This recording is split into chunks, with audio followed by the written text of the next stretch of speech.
allow the two children to handle the budget every year. It's okay. Off your mind. It's okay. Off your mind. Chai! Now wow, people wey suppose talk truth to power don't off mic. And if we talk, now 500,000 they go summer us, call them hate speech. But fear not, Maiyegun don't come. Ingo torchlight every corner, nooks and cranny of all these bad people where they spoil our country.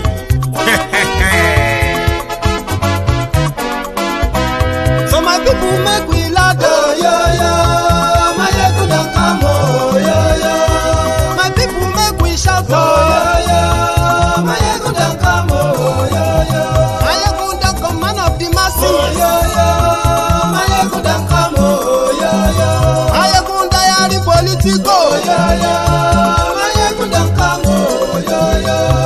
This one not the off in mind, oh, yo, yo. Maiyegun don't come, oh, yo, yo. Can in the touchlight every corner, oh, yo, yo. Maiyegun don't come, oh, yo, yo. Okay, some people be they holla say they want the power. Chai, them be promise us say we go get light and power. Them hustle sote they can't get the power. But now they know they do anything with the power. Every day, dollar just they get the higher power over naira. See them talk say make we off mind, but thank God say Maiyegun don't come. So my people make you loud, oh, yo, yo. Maiyegun don't come, oh, yo, yo. My people make we shout, oh, yo, yo. Maiyegun don't come, oh, yo, yo. Maiyegun don't come, man of the masses, oh, yo, yo. Maiyegun don't come, oh, yo, yo. Maiyegun diary politico, oh, yo, yo. Maiyegun don't come, oh, yo, yo. This one not they off in mind, oh, yo, yo. Maiyegun don't come, oh, yo, yo. Person where they do evil, no one make person talk. Them say that Maiyegun, that man too they talk. He too they talk. Say Maiyegun diary, he they hot like pepper. But every day then they take money in bulk. Poor man picking, they the street they hawk. Still them talk say make we no talk. But thank God say Maiyegun don't come. So my people make you loud, oh, yo, yo. Maiyegun don't come, oh, yo, yo. My people make you shout, oh, yo, yo. Maiyegun don't.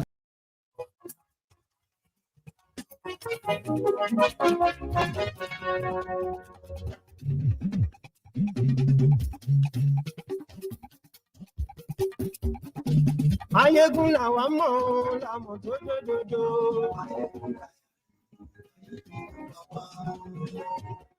Hello there. Maiyegun làwa mọ̀, làmọ̀ tó dòdòdò.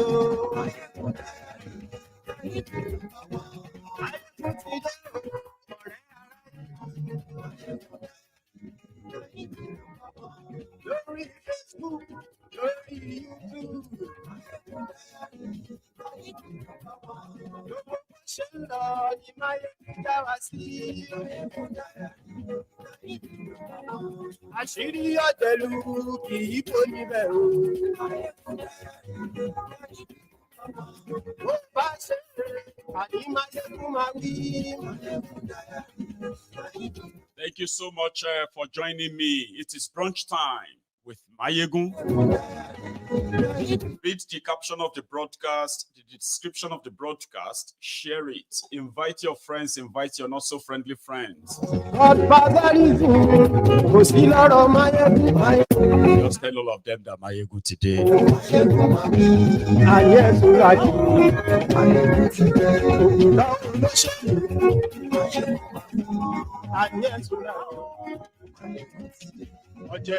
This morning, people received their own root shock. IDP camp in Edo State.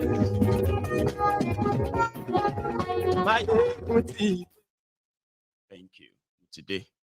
So good morning to you, good afternoon to you, and good evening to you from wherever you are joining us. This moment, it is Maiyegun Brunch Time Live. Put it away. So as we normally do, we have it in two parts. The first part is just to give an appetizer of what is happening in Nigeria, in and around Nigeria. And in one of the reactions that got my attention this morning, one of them was the people on social media acting surprised when they saw thousands of people, most of them children, in an IDP camp in Edo State. And they started asking questions. There are those who are aware, or somehow, it seems like people just live with it, like many other millions of other people displaced across Nigeria. You see, this displacement of Nigerians from their homes to makeshift, unlivable sort of environment, it's not because of a natural disaster. So, you see, natural disaster could be like, okay, flooding, you know, I don't know, drought or something could push people away from their own ancestral land. But in Nigeria, 90% of reasons why people ended up in IDP camps, internally displaced persons camps in Nigeria, is solely because of the Boko Haram and Fulani terrorism. And in the southern part of Nigeria, when we share the stories of the killings, some of you hear them, for the moment, right? You are more so concerned, probably like emotional most of the time. But majority of the time, everybody just move on. Or you see, when I have a chance of bringing to your screen the true picture of the stories you hear and the real victims of those stories, it is to remind you that few years back, these were people who were living their normal lives. Children were going to their schools. They were sitting for the exam like other normal children elsewhere, until the terror bashed in their own local government area. Ovia North East local government area of Edo State is the headquarters of Fulani terrorism in Edo State. Just like you have, Ibarapa, Okeogun, Ayete, Igangan, and all those areas in the northern part of Oyo State are suffering the endless terrorism of the Fulani terrorists. You hear the stories of kidnappings. Listen, just yesterday, 9 p.m. last night, there was an alarm raised. 20 people kidnapped between Shagamu and the Ijebu-Ode. If you know the Shagamu-Ijebu-Ode expressway, when you're like Shagamu-Benin expressway, right? Now, between Shagamu and Ijebu-Ode, they kidnapped them around the Lishon. 20 people. But it's a story. 20 people. You've heard that many times. Well, Nigeria is like that, 20 people again. But if you have an opportunity of actually seeing the 20 people kidnapped, hear their stories, how it all happened, how they became helpless, and then how ransom is paid, it brings you closer to reality of all the things you hear about Nigeria, even if you are not living there. A lot of people will tell you they are just exaggerated. So when I saw a lot of them reacting today, I was like, we've been talking about this terrorism state by state. The reason why a lot of us sort of feel like the southern governors or the southern politicians would have a balls and implement the ban on open grazing, and at the same time, weed out all the terrorists who have already camped in the southern part of Nigeria. Do you know that currently, well, maybe more now, I don't know. In 2022, the Are Ona Kakanfo of Yoruba land, Iba Gani Adams, repeatedly, endlessly, he was calling for help though, right? It was our own generalismo. He told us that from their own findings alone, there was 1,742 different illegal camps of the Fulanis across Yoruba land alone.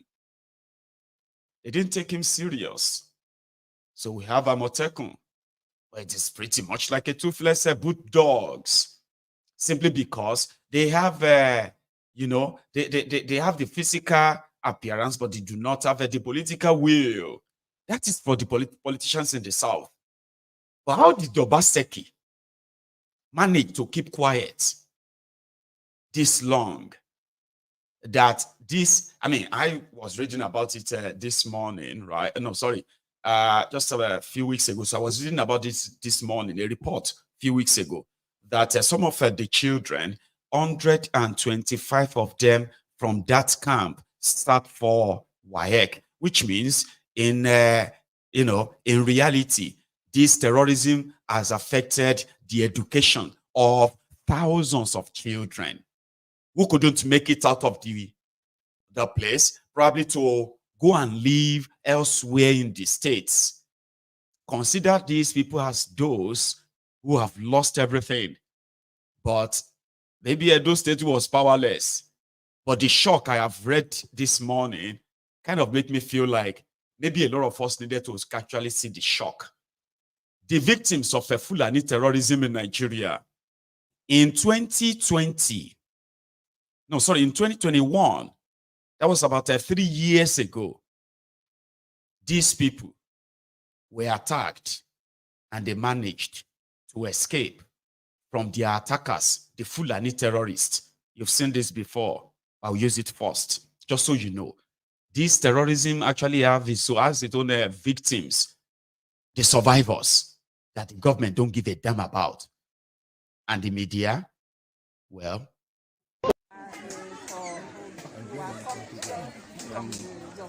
yeah. Due to that crisis, Fulani crisis that was occurred at our country, that's the reason why we migrated to this place.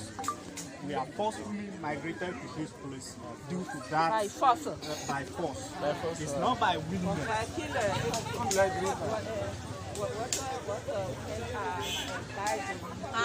Women. Oh, man or women. How much are us, man or women? Only you. Are dying here. Both the women and men migrated from that area. No. And How much? people died. But say how many people they kill there? Okay. Yeah. There are few many people. But that our many people. Many people have lost their lives.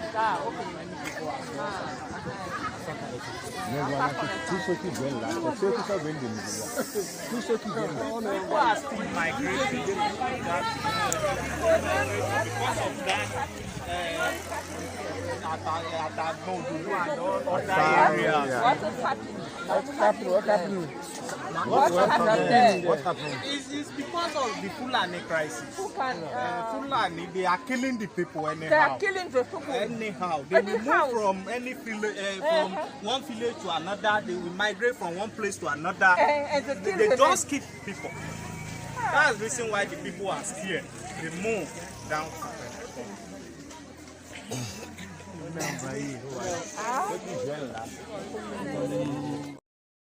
that was nearly 4 years ago. Those people have further been divided, scattered. Some have returned back to the border part of Nigeria, in Ogun State. So, how did Obaseki, because now I'm hearing that, in fact, Edo people actually do go there to help the people in the camp. Do you know what is called the camp, IDP camp in Nigeria? These are the people who are running away from terrorism or terrorists. Then they'll find a place like abandoned school buildings or abandoned, properties. Or sometimes they just camp in the open field where they will make tents. Those are where they call camps. So. And different government houses in Nigeria where you have all of this, right? They are writing budgets as well in the name of those IDP people. but none of that actually gets to them. But private individuals, charity organizations, they all go to these camps, occasionally to support them with food, sanitary, and all that stuff. So how did this happen in Edo State? And some of you, my Edo people, you are not really you are known to be very, very vocal. Or some of you felt like if you have to talk about this, it's going to make Obaseki look bad. If Nigeria government abandoned them, what has the Edo State government done to help them, especially the children? In the Ovia North East local government area of Edo State, the headquarters. So the Labour Party governorship candidate visited the place. And I didn't kind of listen to all he's saying. I was just looking at the faces of all of these children. Edo children.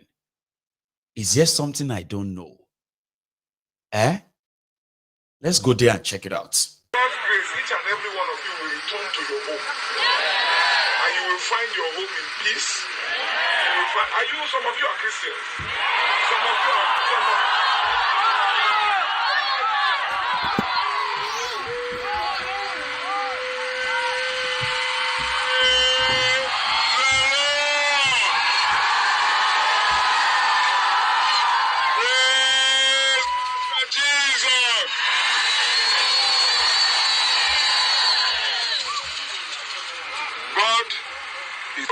And God is on his throne.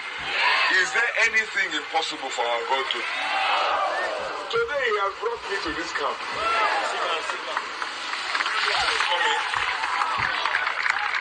Now he has added me to the people who are now friends of this camp.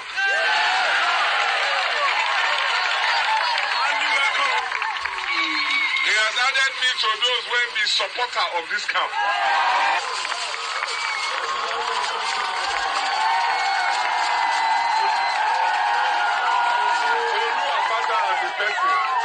Will support this camp. Right? I want to talk to you, those of you who have, in fact, like I said, this shall not be your portion. We will work to make sure that everybody, I think that displacement they call it. Now we will make displacement. We will make a replacement. Replacement.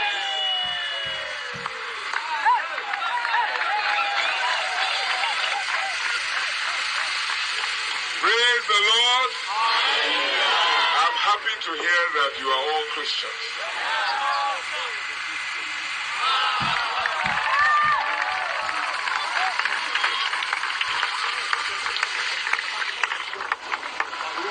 Say, Baba, do you know that song? Who will say, Obuiwe, Obuiwe, who will say,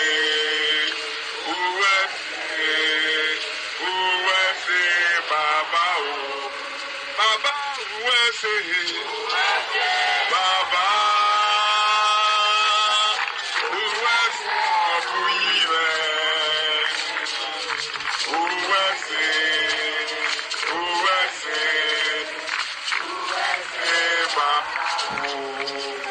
we will give thanks in all things. And the God that we are thanking is hearing us. He will change our situation. So, those of you who vote, let us vote to change the situation in our country. Because we are thanking God. He is not going to come down. Sorry, let me stop it just for now. Now you see all those faces. Those are children who actually have to beg to feed.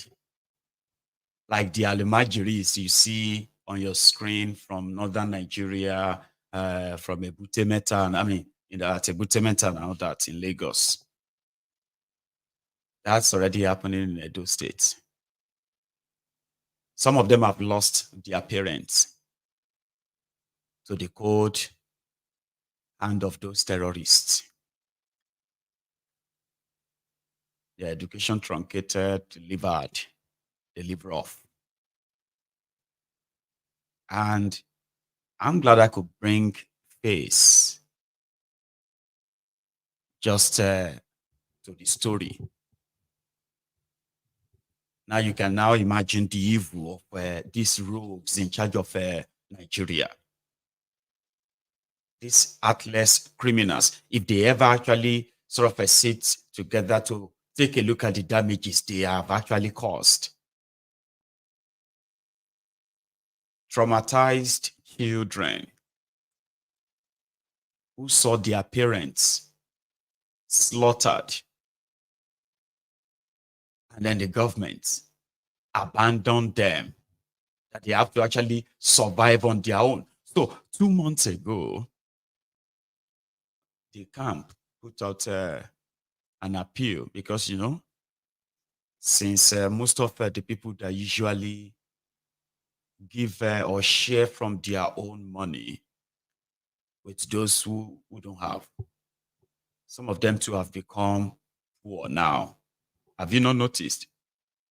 If you are watching me from Nigeria, have you not noticed that gradually and gradually, some of those people that you normally go to 5 years ago, 6 years ago, like your sure guys, have you not noticed that they are no longer sure? Okay. Like they are now kind of telling you to, oh man, everywhere tight to. And before you know it, right? You and them are now kind of looking for who to hustle so that you can survive for the next day.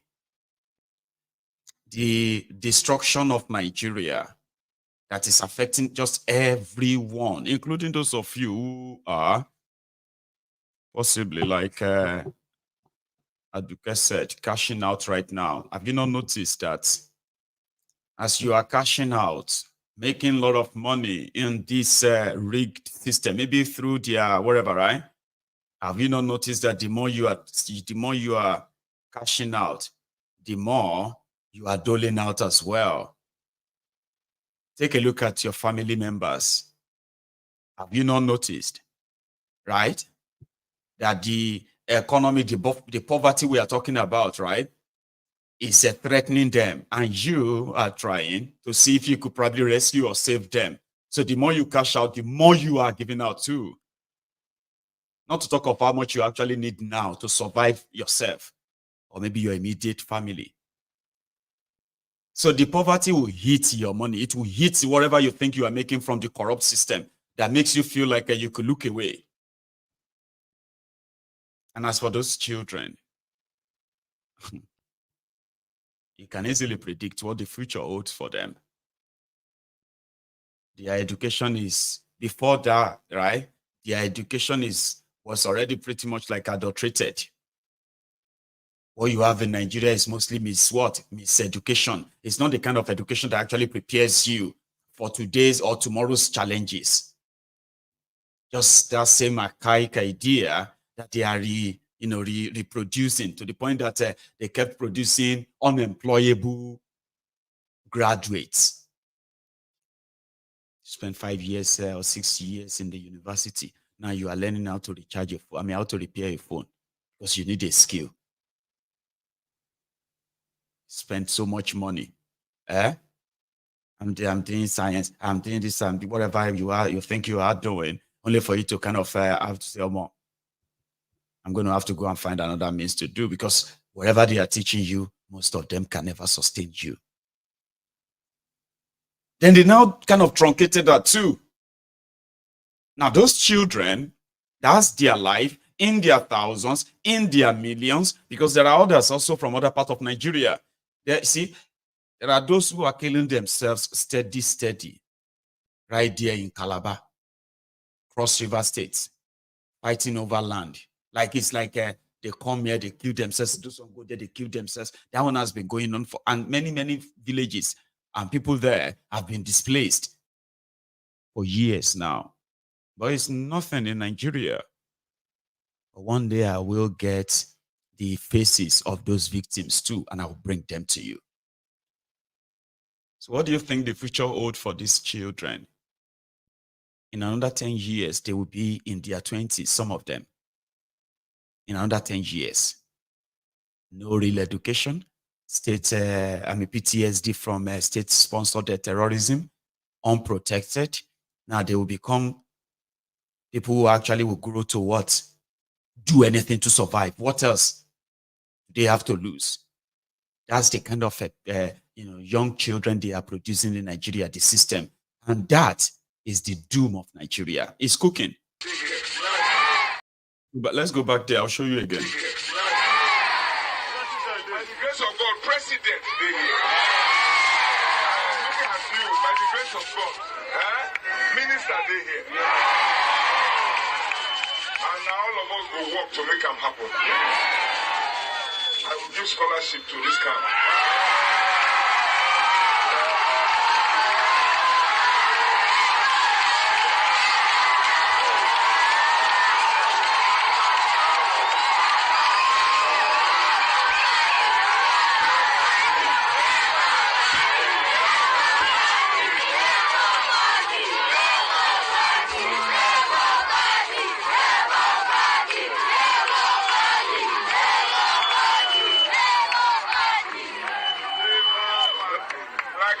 Before, I want to use my eyes see first. As I don't see them, you can be sure. I will go to Pastor Tom. But first and foremost, as I see una like this, the first thing I notice when I tell myself, I say there are some very good people when they organize this place. When you enter a place like this, not be say everybody just agree constant. People are organizing this. We have leaders. You know, they say everything. There's a parable when they say defeat. A round of applause for our leaders here.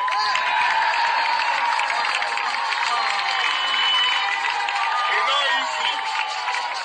It's not easy. Nobody is perfect.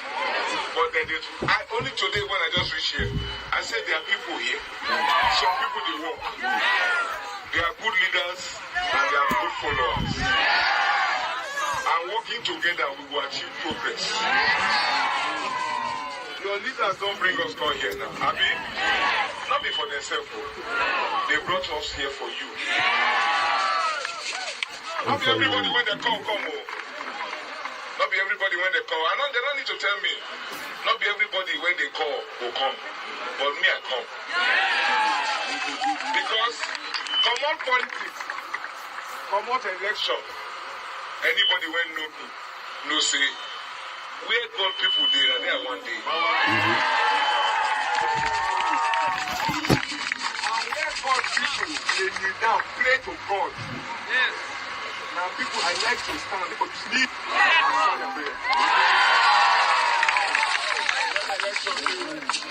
Whether election or not do, as I don't reach here now, I don't think about it here.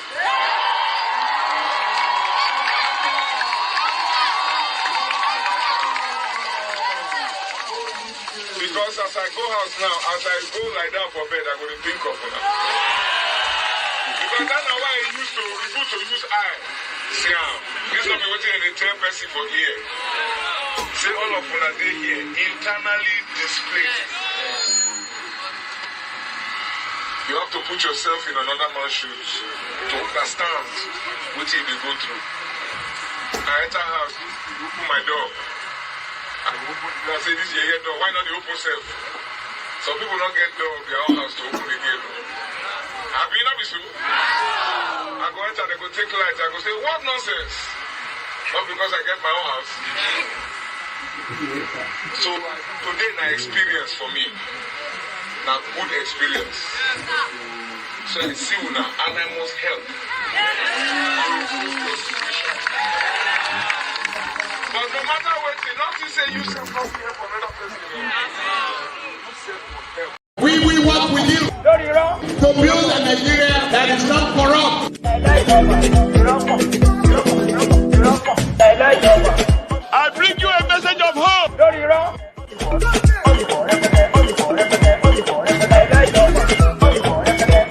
We are going to spend a lot of resources on education. We will work with Uhogua. I don't know if I pronounce that right. So Uhogua in Ovia North East local government area of Edo State. The children, you know what I mean? The children probably have seen many politicians like that many times. But what I just don't understand is, what is it really going to take to provide housing protection? If you can't provide housing and whatever for them, what is it going to take to provide security for them and make them return back to their respective communities and homes? Support them to rebuild their community, return them back to their communities. Is that not going to save a lot of handout that people can go there and say, okay, we are here to give you Coke, we are here to give you Fanta, and everybody, hey, we are drinking Fanta today. A charity organization just came. They brought 100 crates of Fanta. Really? Thank God. When was the last time that's exactly then. All the cameras are there, everyone is there, and all that. For me, I want you to now look at if the government, if you have a responsible government, Obaseki. Now, if you ask Obaseki and those who are Obaseki people now, you know what they are going to say. Is it the Obaseki fault that the Nigerian army is not protecting them? But Abba, is Obaseki not the Edo governor? Is he not from Edo? Like, how do you actually feel watching that video as a government? And then you are telling yourself, there's nothing we can do. We can't really help them. The federal government of Nigeria is not responding. For example, let's say Bokwari ignored. Tifnumbu is ignoring them. Oshiomole, Obaseki. These are your people, right? But they would rather go there and give them handouts, donate money. This is a camp. It's now their home. And if you can find your way out of the camp, a lot of things that will be going on there, abuses, assault, including sexual abuses. Who are they going to report to? Who is even going to listen to them when they have been conscripted into that situation of now their lives have changed from where they were managing their lives in their communities to now where they are now living in makeshift? And come on, man. So they see them now as, we're just like, this is their life now. This is who they are now. Anybody who wants to help them should come here and help them. When there's actually no real plan for them. Other than let somebody come and pay for the WAEC. If nobody comes to pay for, or if somebody donates money and the money is not enough to pay for the external examinations or education materials or some of them, where are they even going to go to school? Because the government is helpless, Abi. I don't know. I'll leave you to that. Here is another person talking about the experience of having a Nigerian passport, right? You see, one thing I did tell myself, and I actually believe it. Listen, you don't have to. I do say that to myself, and I believe it. Nigeria is a country whereby that you are born a Nigerian. Inside that Nigeria, that they register and say you are Nigerian, you are automatically 4-0 down. Using the football terminology now. Okay? It's like going into a match. This world. And the world is already leading you by 5 goals. And here you are, unprepared, and you still have to fight it. But if you are born a Nigerian one, and your parents are among the criminals ruining Nigeria, right? Automatically, you have extra two goals in your kitty. That means the world is still leading you, okay? But the fact that you were born day one, you are like 2-4. Because your parents are among those who have destroyed Nigeria, benefited from it, monetized the problems of Nigeria before you were born. And according to them, they were putting the money away for people like you. So then they will send you abroad to go and get better education. Not because they want you to better the country. It is to bring you to par with the rest of the world. So you have the money. You don't have to work for it. Then you access the best education, which means you can mingle with, the best of the best in the world.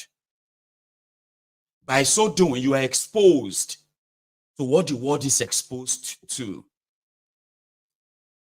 But you see, the rest of us, we say, some people were born with silver spoon. Some of you were born with a wooden spoon. Some of us, they're not born us with spoon at all. And guess what? They can't tie our hands for our bag. Now, skill. Life, survival. Now we take on loose their hand.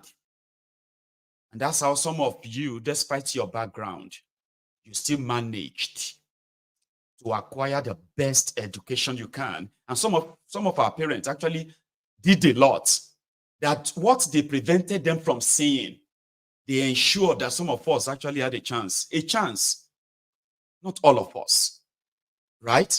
And that is why you will realize that instead of the oligarchs ruining Nigeria at this point, right, to at least use their children that they are investing the stolen money on, use the education they acquire and bring that back to you. No, they decided to keep you in that perpetuity of blindness, archaic syllabus, the ones that is still teaching you about things that people don't even care about anymore.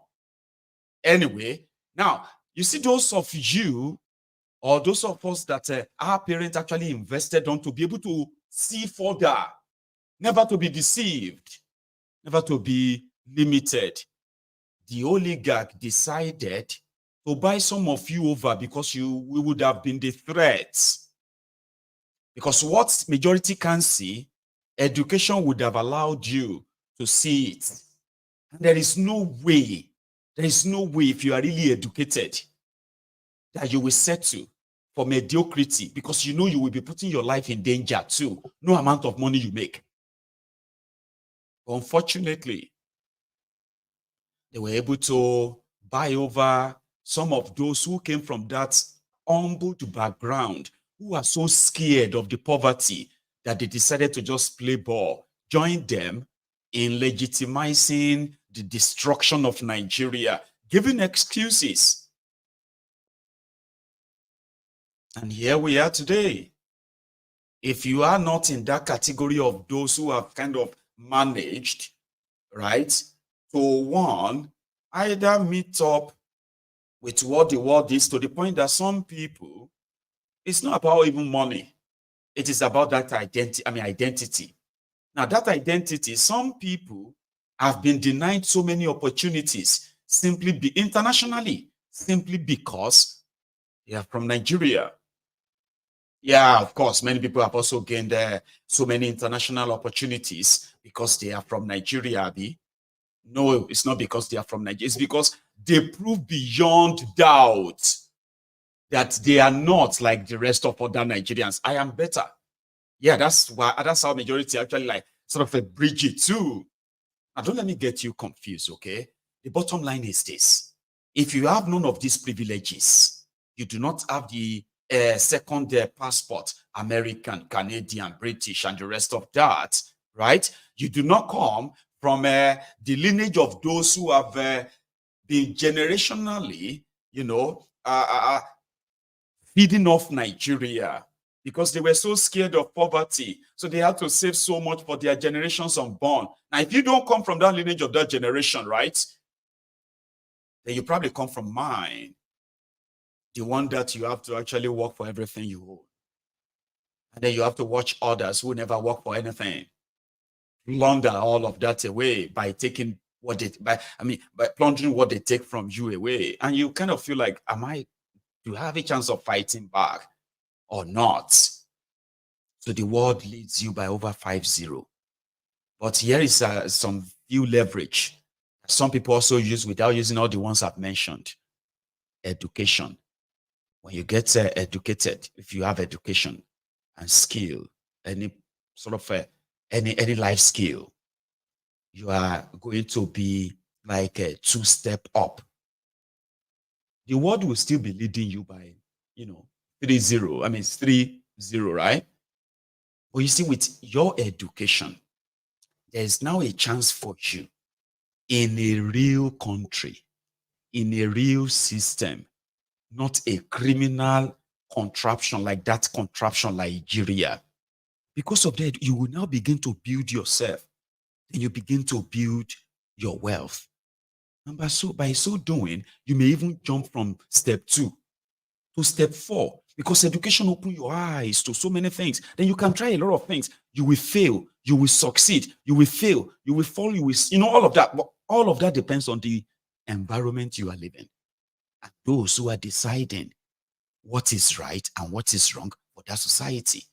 In a place where you have state capture like Nigeria, where criminals are where lawbreakers are the lawmakers, where criminals are the executioners, you stand no chance. So a lot of people, despite that education, which has been sort of adulterated anyway, right? Now, because despite that education, they are still poor. A lot of them, despite their hard work, they are still poor. Why? Because rogues are making policies that will keep you poor. It is what it is. You can't carry the passport and you are wondering, why is the rest of the world treating us like this? We are the Guinea, we are the giant of Ibicon, we are all of that nonsense you tell yourselves. But you ignore the entire fabric that make up the entire contraption, that it is so haggard enough, so dirty, thinking. There is no amount of aftershave or spray or deodorant you want to use to deodorize that existence. The world knows.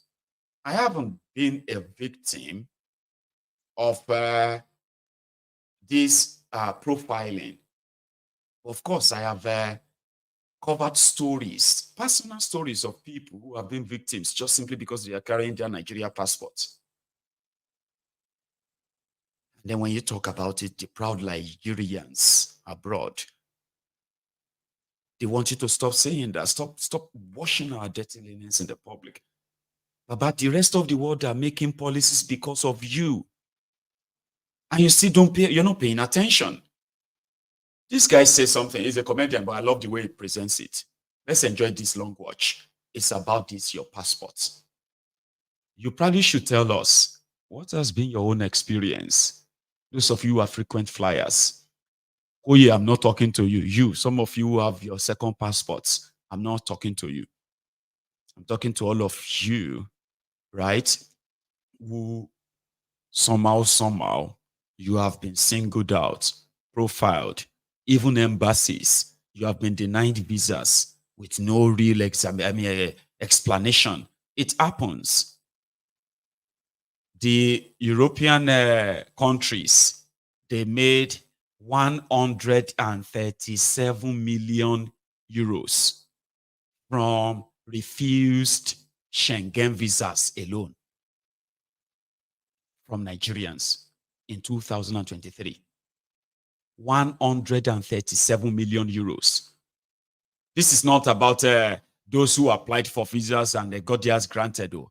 But this is the money they made from refusing you with no real explanation. Right?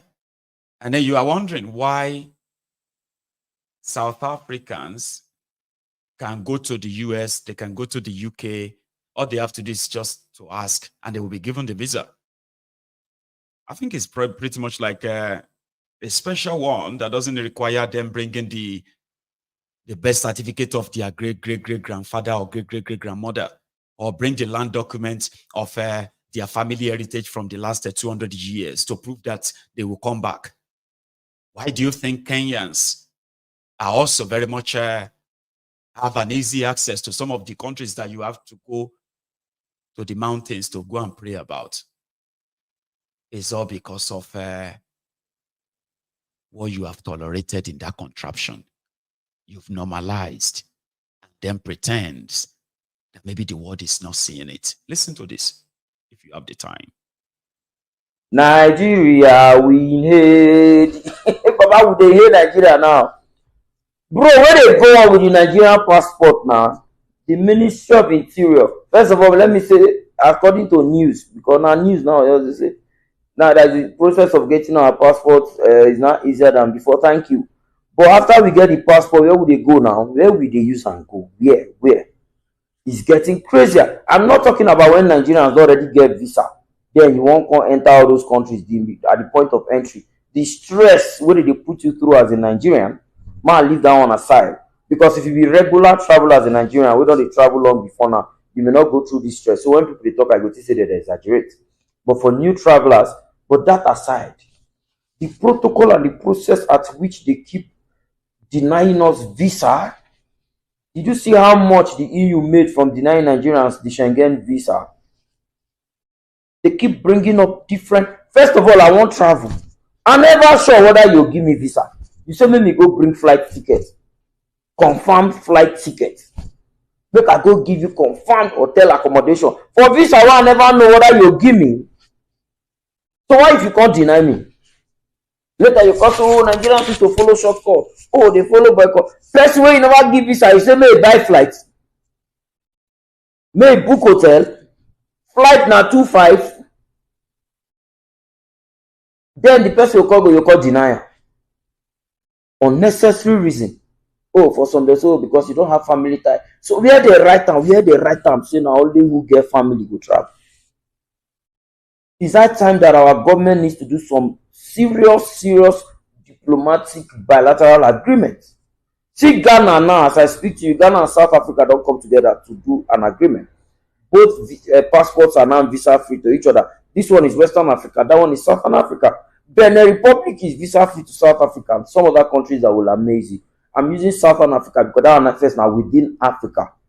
South Africa, as I speak to you, they deny Nigerians visa like say na mood that they take give am. Oh, if you talk they say, oh, na Nigerians spoil am. We say we not dey behave ourselves. You dey crazy. Behave ourselves, we dey commit crime. How many Nigerians don't commit that crime compared to the number of Nigerians where they give actual value for those nations? Do you know the number of Nigerians who come up from Nigeria, they go give value for all these nations? Your bloggers, now they make feel saying that Nigerians where they commit crime because we they commit crime. We reach Mexicans, we reach Indians, we reach Chinese, Russians, Europeans, Americans, Indians for this America with this Indians. Who do reach them? Yes, but then all the IT firms, America no come provide them, so Indians they commit crime because of that one. Do you know the value that Nigerians bring in America? Then if 10 Nigerians go commit something, once your blogger post them, I go say na Nigerians cause them. Are you crazy? Out of how many million Nigerians? Why the bloggers they only show a negative thing? Because now that kind of thing they like. Who get foul? Now only corn go they feed them because you know say na corn foul like. Right? When they post the positive things where millions of Nigerians they do out here, they don't go get engagement. Una could do like someone no see. And so for that reason, they wait any one Nigerian. That's why you go see crime go happen, something go happen. It go be one Nigerian and 49 other people. That 49 other people will be Americans. Your blog will capture them, Nigerian and others. Because you know say that kind of news on they like. Suddenly on say Nigeria. They are 49, that's where they come from. Oh, now people like the Ospopi give us bad names. So you think in your head and in your mind, say somebody like Ospopi commit fraud to that level without the help of actual Americans? You think saying if you pull out those kind of money out of the American system without the help of actual Americans? Are you joking? Then you come console yourself, say, oh, now those kind as America hold on now, so now in brain now they go just the easy in brain, they catch people. How? You get brain past Americans where they do fraud. No be brain way passing you, they take catch up. They ask you, no be brain way passing on, they take catch am before. Are you joking? It's about time that I go. You go want to apply visa, see Turkey. You want to apply visa, Turkey visa embassy would ask you for birth certificate, for my passport. We get my birthday, get my national identification number, where my country give me. You could ask me for birthday. I know that's how you did that. You know me past my country. Then when somebody go for the birth certificate, when you put too much protocol, people go they find way to boycott. People go they, that's why even for Bible they say the multitude of words transgression is fine. When you talk too much, you go missing. Now the same thing with when you put too much protocol, because it's human nature first of all, no like protocol. When you put too much, people they find way to boycott them. First you want travel, say may go bring flight ticket. Oh, may go bring hotel reservation. Oh, may go bring. The rules are getting crazier. Our politicians, as far as them and their children fit travel, they get diplomatic passports now, so they don't care. Go and do some alignment with nations. I know everything Nigerians go they beg for now. We not fit travel again, just say may you even go catch phone. Oh, na Nigerians they spoil them as how. Google and now top 50 immigrants where they commit crime across nations. We know they top 50. We like this as a nation. We know the nations where they there, their citizens they travel around the world as they like. Which crime pass one way Obama go do for Libya? We actually by himself confess as saying that the biggest mistake of his presidential career be that. American passports still they go everywhere. In America, nobody commits more crime than Americans themselves. Check them now.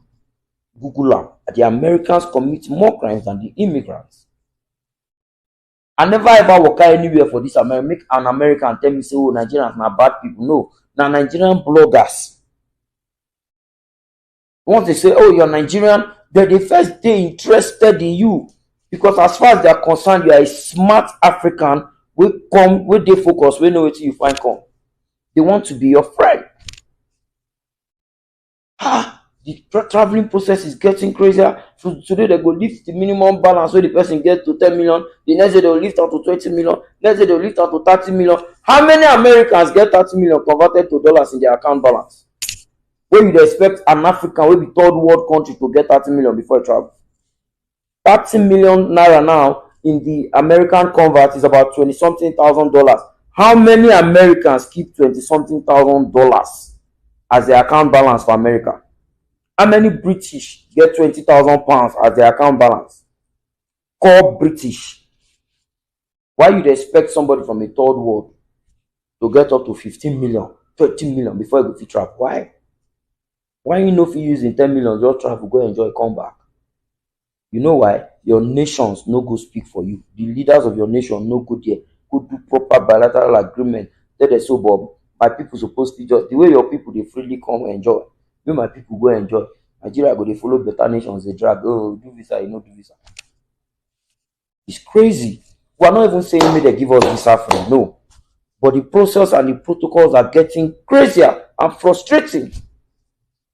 Then when you frustrate people tomorrow, they call you. So that's a regular rant, but maybe we can give some answers, bruv.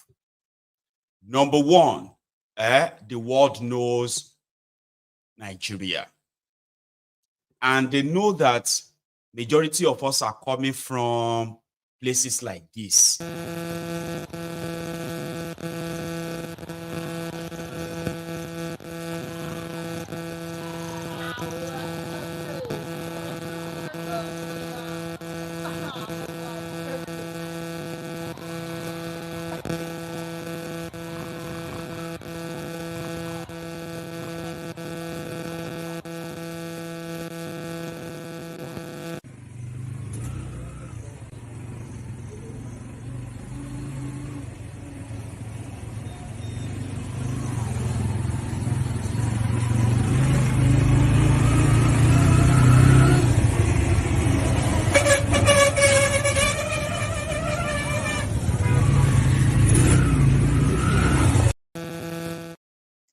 Escaping from those who made our lives mostly that way.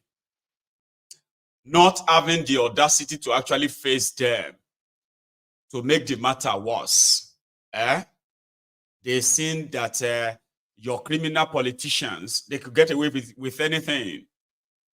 Nigeria is so corrupt that they now see you as commodities. They pick the best. Yeah, they still give people visa. They pick the best who they think has some value to add. And then the rest, they make money off you.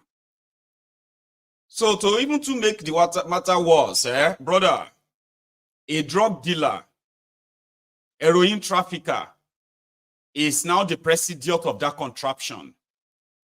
So usually, the world would sit down. Because this is like modern slavery, okay? What can we benefit from this chaotic contraption? They are smart people. Some of them are very educated and very ambitious as well. Okay, let's design a visa plan for them. The categories of what and what and what. Okay, we need this, and that. And let's design the visa categories for them. We need just 100,000 of them in a space of 2 years. Now they will announce it. What is the monetary value? How are we going to sponsor? How are we going to fund this project? 100,000 trained immigrants from Nigeria. Because this is going to take a lot of administrative processes and all of that. Don't worry, they will pay for it. Nigerians will pay. And then we'll even make profit. France, Germany, Europe, America, UK, we are not going to pay a dime. Okay, so here it is. 100,000 of them. Tell them that first they need a visa. Then that visa fee is this. Then they need this so and so. But if they want their visas processed very fast, now they will pay extra as well. So at the end of the day, we are looking for 100,000. But we should expect 1 million application. As the modern day slavery, as you can put it, right? So they only need 100,000. So those of you, 1 million of you that will apply for that visa, 900,000 of you are going to be denied. But they are not going to refund the money they took from you for that visa. No penny will be refunded. Now, by so doing, they will have enough money to process the application and set the system in their country and install that 100,000 they want to bring to their country. They will now place them in a strategic sector of their economy where they wanted them to go to. And once the business is done, right, it's okay. Sometimes they get so happy that they could get away with all of this. That you deny people visa, and then you keep the money. You have a space for 100,000 visas, but you are taking 1 million application. You know what you are doing, and you can just deny them, and the government of that country will see you, right? Cargo millions of dollars, millions of euros out of their country that has been squeezed from their poor people who wanted to japa and get out of that system. So they know your system very well. They come for talent hunting in Nigeria all the time. Yeah, it's like looking around and when you go to scrap yard, some people will look at scrap yard and be like, oh, junks, dirty stuff, useless. Others will look at a junk yard and be like, almost see money. If I begin to, let's start from this part. Let me start from the combustion in the engines alone. Let me begin to take those ones out. That one alone that's exactly how they are treating Nigeria. It is like a junkyard. So the rest of the world knows. Okay? So as they are offering to say they are helping you, they are milking you. Because they know the criminals in charge of Nigeria, that's what they are doing to you. And you will do anything and everything to get out of that place. So who's going to help? Again, he was calling on the criminals who actually made this happen. Right? And every now and then, these embassies, in Nigeria today, embassy ambassadors, they visit politicians at home. And now you will see them. They say, we are here to come and say hello. Oh, my ambassadors of embassies in Nigeria, ambassadors of countries, they even for Food Kayode, FFK. For Food Kayode, they receive ambassadors, ambassador Israel, ambassador Palestine, ambassador Jordan, ambassador this and that, ambassador UK. It's like business as usual. Pally them, they will look away while we make their citizens. At the same time, while we also help them with the brain drain. They look at your application like, wow, this one is an expert. Pediatrician, an expert. Wow. They know institutions in Nigeria, that trains Nigerians on different kind of sort of skills. Whether you want to go into medical, or you want to go into engineering, they know them. All these foreign countries. So the most you can do to get out of this is what? Uproot the system. They will respect you. They are stealing our resources. No, they are not. They are making deals with the rogues who are kind of helping them to take your resources away from Nigeria and Africa generally. They are not stealing. They didn't just batch in. Do you think all those Chinese, they said, oh, we arrested some Chinese illegal mining? Do you really think? They just packed their bag from Shenzhou, Shenzhou or something, I don't know. In China, they just packed their bag from their village. They just look on the map and say, oh, Ede Osun, Nigeria. And they just bought a plane ticket, flew to Nigeria, bought some equipment, and they started drilling your mineral resources. Is that what you think? So these guys knows everybody is just treating Nigeria like as a junkyard. Go there and get whatever you can. No, it did there yafu. If na human being you want to take out, give them visa. Now them go pay for it. They will pay for everything. They will pay to come to that place and work whatever you want them to do. That's what we have right now. The world doesn't respect Nigeria or Nigerians simply because you do not even respect yourselves. The rogues in charge of Nigeria doesn't have any respect for you. And the world knows. The world knows. This guy's story. Kí lorúkọ yín? Nicholas Amos lorúkọ mi. Kí lẹ̀ ń ṣe nìbàdàn? Mo wá láti Ìlọrin láti wá ṣe security nìbàdàn. So ìjọ́ mẹ́ta tí mo bẹ̀rẹ̀ iṣẹ́ nínú ilé ẹ̀, wọ́n wá jí mọ́tò gbé bí wọ́n ti gbé mi lọ sáàgódì mi. Ọdún mẹ́rin mo lò ní Àgòdì. Ọdún mélòó? Ọdún mẹ́rin. Lẹ́ lò lágòdì. Báwo ló wá release yín? Wọ́n release mi lánàá. Ẹ̀pọ̀lọ́ kí ibo lẹ̀ ń lọ báyìí? Ìlọrin ni mo fẹ́ padà. Ìlọrin ẹ̀ mọ bí kankan bá ní. Ibi tẹ́ wà yìí, Àgòdì lẹ wà yìí o. Gbogbo bíbà yìí, Àgòdì ló ń pe bíbà yìí. Àgòdì gate. Ṣé gbọ́? So tẹ́ bá fẹ́ wọ mọ́tò Ìlọrin báyìí, ẹ máa lọ sí Ìwòrò. Ìwòrò. A máa fún yín wọ̀ kadà ń bíbà yìí, ẹ máa wọ mọ́tò Ìwòrò. Ẹ pẹ̀lẹ́, ẹ ṣe jẹ́jẹ́ o. Wọ́n á pe áńkù mi. Bàtí mo pe áńkù mi ní pé níbo mi mọ̀ ní Ìbàdàn pé mo ti bẹ̀rẹ̀ security ní Ìbàdàn bọ̀. Wọ́n á jalè ń bẹ̀, wọ́n ti jí mọ́tò. Bó ṣe ní pé kí n má pè wọ́n náà nìyẹn, ó ti fọ́ tù láti gbà yẹn. Mo pè é. Ọmọ ìlú wo ni ẹ? Ìlọrin náà ni.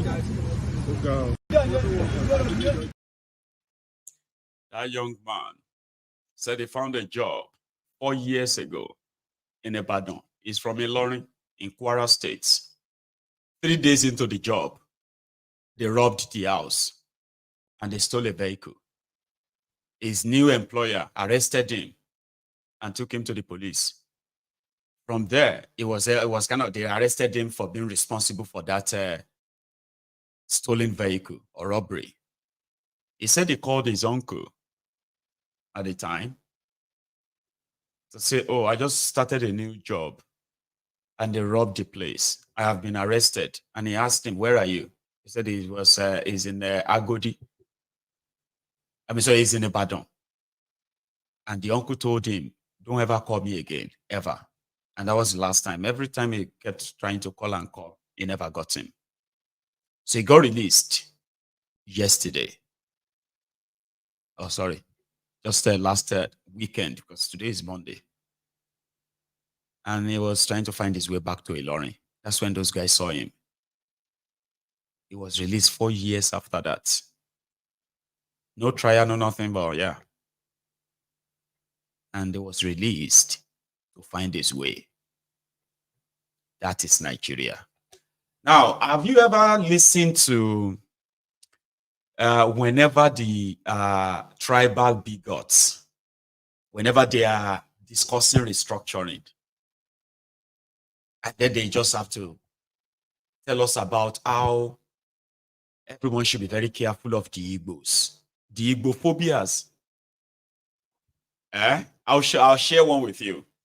So there was this space where people were discussing about restructuring Nigeria. But somehow, this set of bigots who are non-Igbos, they seem to be so worried about the Igbos that they kept repeating all of their usual, the usual sort of lies that you've heard. Some of them coming from the place of hatred, jealousy, and others. I choose to share this with you today, not because I want you to feel good about yourself as an Igbo man or woman watching me. No, far from it. It is just to help those who are also non-Igbos to see how much division is in the heart of some of these older guys in Nigeria against one another, but somehow, people are more united. You see, I'm talking about when bigots are more united against one tribe, not because they like themselves, right? Or if it is about going after the Igbos, for now we can be friends. Yeah, let's be friends for now. Kind of, right? But we are not friends, though. If I have a chance, I go shoot you too. Kind of. So that's what I want to show to you. These guys were supposed to be discussing restructuring in Nigeria. And this is what they were discussing. I kind of put it together. It is cringy. It can be annoying. And it's about 6 minutes. I want you to please listen. It is going to be like a belly turning. Of course. But the message behind this is to show to you a divided country that people are lying to themselves that it's going to work, but it won't. From one tribe to another, from one ethnic nationality to another, Nigeria is a place whereby if a chance is given, we just can't wait to kill ourselves. And that's why they said, if Nigeria should have any second civil war, it won't survive it. But the politicians are pushing us there by pushing narrative of rhetorics that are divisive, united against the Igbos. Not because we are friends, we just have to unite. The Igbos. You see, are you talking about the Igbos? That's what they do. That's what they did in 1967. That was why Ojukwu did this one in 19... Yeah. But it doesn't mean that they like themselves. So. They do not.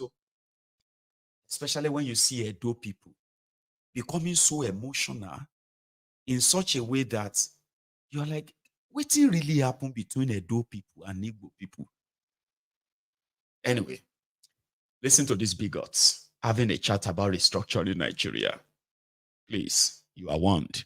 Edo, these are sort of the horrible kind of humans that exists in that contraption, and they are very loud.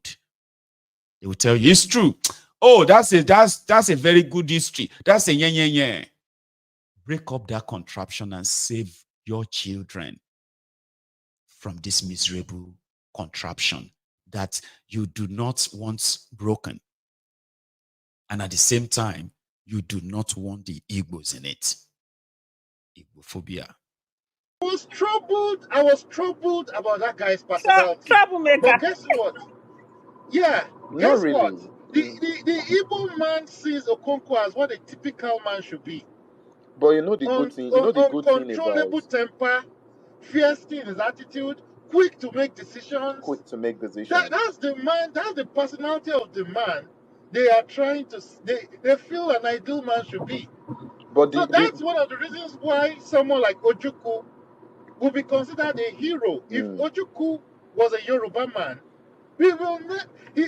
In fact, they will wipe out his ancestors' stories. Do you know what Ojukwu himself said? How do you lead a people to that kind of reckless war? And then you go to a life of comfort. And you're now showing pictures of you with beautiful girls in comfort. And then you come back from exile to go back to meet the enemies you incited your people to that kind of death. Saying that, first and foremost, Mr. Bukumi, I get your point when you say the Yoruba people playing this big brother role or something. You understand? You shouldn't be scared to play certain roles if you are big. That is what I would say. If you are big, you shouldn't be scared to play certain roles. And knowing that, you know, waiting touch A, feet touch B, if care is not taken. You understand? There is supposed to be a synergy and a unity between, you know, the southern bloc in terms of, you know, the southern people and the southwestern people to form a united front. Because I said something on the speech yesterday. I said, God forbid that this Biafra thing becomes a reality. The first thing they are going to do, if they become a reality and they become a very strong state, we are going to see a mad move like Putin is doing in Ukraine today, whereby they will first absorb every surrounding ethnic people that they already claim them as Igbo. They will absorb them. When they absorb them, do you think that is where they will stop? They are going to extend their eyes forward. They want to conquer more land. So there need to be a synergy whereby, you know, we are able to put up a resistance. Yes, we are at the forefront in battlefield with them. We are the one facing them directly, trying to. Do you know how many times I've been insulted, threatened? If I begin to post my DM to you, you will be surprised. Somebody just this morning, I still woke up to see some stream of the region that some people call a Nyoma. You know, there was. Oh God. And the factor is the slavery factor. Now, Igbos were mostly enslaved from Benin all the way through to the banks of the River Niger, and they were sold by the Aro people. Aro people were the middlemen who used to sell them to us. And in certain parts of the region, the slaves outnumbered the indigents. And the indigents, of course, would take some of these slaves as women and wives and whatnot. So due to that, the language influenced the indigenous languages that were there. So it's another point that we should make. It's another point that needs to be, that, can't be ignored. The same thing happened in Opobo, for example, and places like Bonny, where the slaves outnumbered the indigents, and the indigenous languages were kept secret from them, because in Agbo, where I'm from, for example, we have the Agbo language, and then which is known to us, and then there's the trade language, which is the Ika language, which is influenced by their language. And why is that? Because it became a medium of communication, that has influenced by theirs. So there's no single language in Ika land. You'd find that in most of the places, there's the indigenous language, and then there's the trade language, a bit like how Hausa is a trade language for all of the North, but the different people have their own languages. So slavery was another factor that, people tend to not want to talk about because, it might offend some, but I don't really care for the sensibilities of the expansionists. So yes, that's just what I wanted to touch on. I hope I didn't bore you too long. That's a tough one. So you're saying I want to do a follow-up, but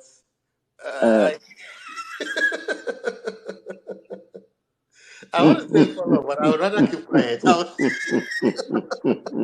Do you hear that evil laugh in the background? I'm going to keep quiet now. So Agbo, we've always thought of where is Dennis Osadebe from? He's from Asaba area. Okay, but he was considered Igbo, right? Well, he self-identified as such. But you know, in every political system, there are always quisling characters who would be selfish enough to kiss up to those who are their oppressors. So if you ask me, he was a quisling character. He was Igbo by convenience, if you ask me. Okay. All right.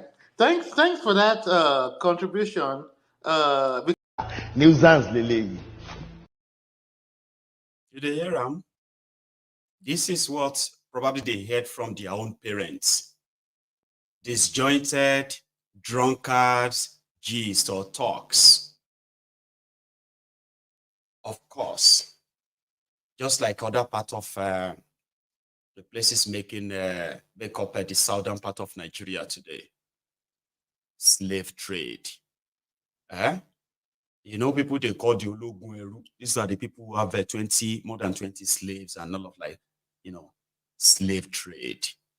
In the east, in what is today's eastern part of Nigeria, Igbo land, of course, those who are famous in that trade were the Arochukwu, the people of the Aro, until when the slave trade and the rest of that was abolished. But did you see how they tried to twist the story there? The Benin people were buying Igbos as slaves.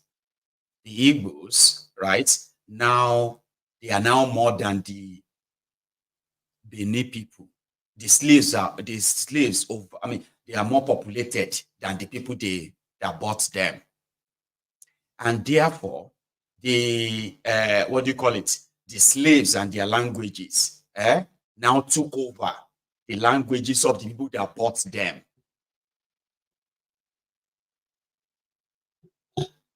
And they were supposed to be discussing restructuring Nigeria. And one of them said, the reason why people must stop the Igbos, because the idea is, the Igbos want to claim everywhere. And you see that impression, right? It is not just only stupid. It is also dangerous if you know the story of Nigeria and how the politically created fake states you have today. I think we've covered the story that led to that genocidal war and then the aftermath, where many people have to deny their own Igbo connection, the Igbo ancestry, simply because it was concluded that that's the only way they will be protected from what Nigeria will still likely do to the Igbos.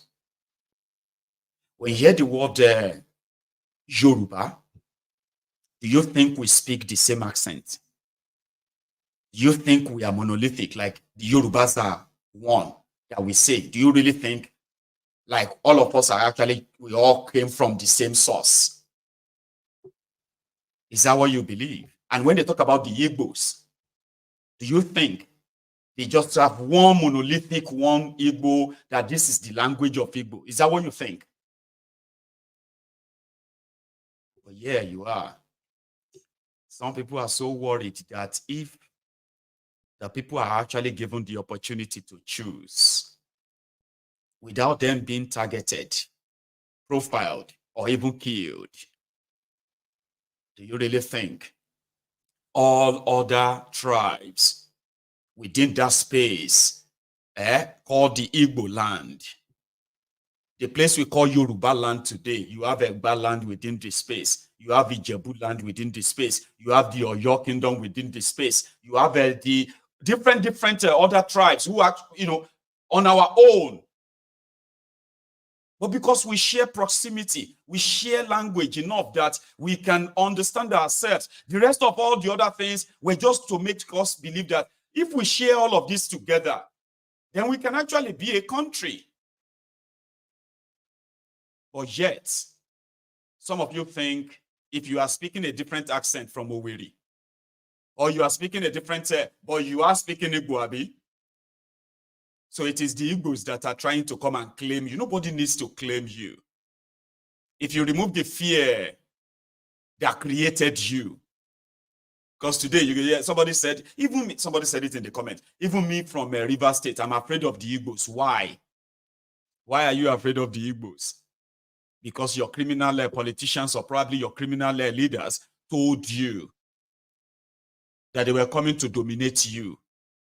And then you never asked them, how are they going to dominate me? Like, please tell us.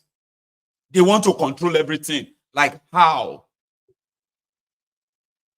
Maybe if you ask them, how, you will realize that it is all coming from the position of the same thing, hatred, jealousy, something they didn't tell us.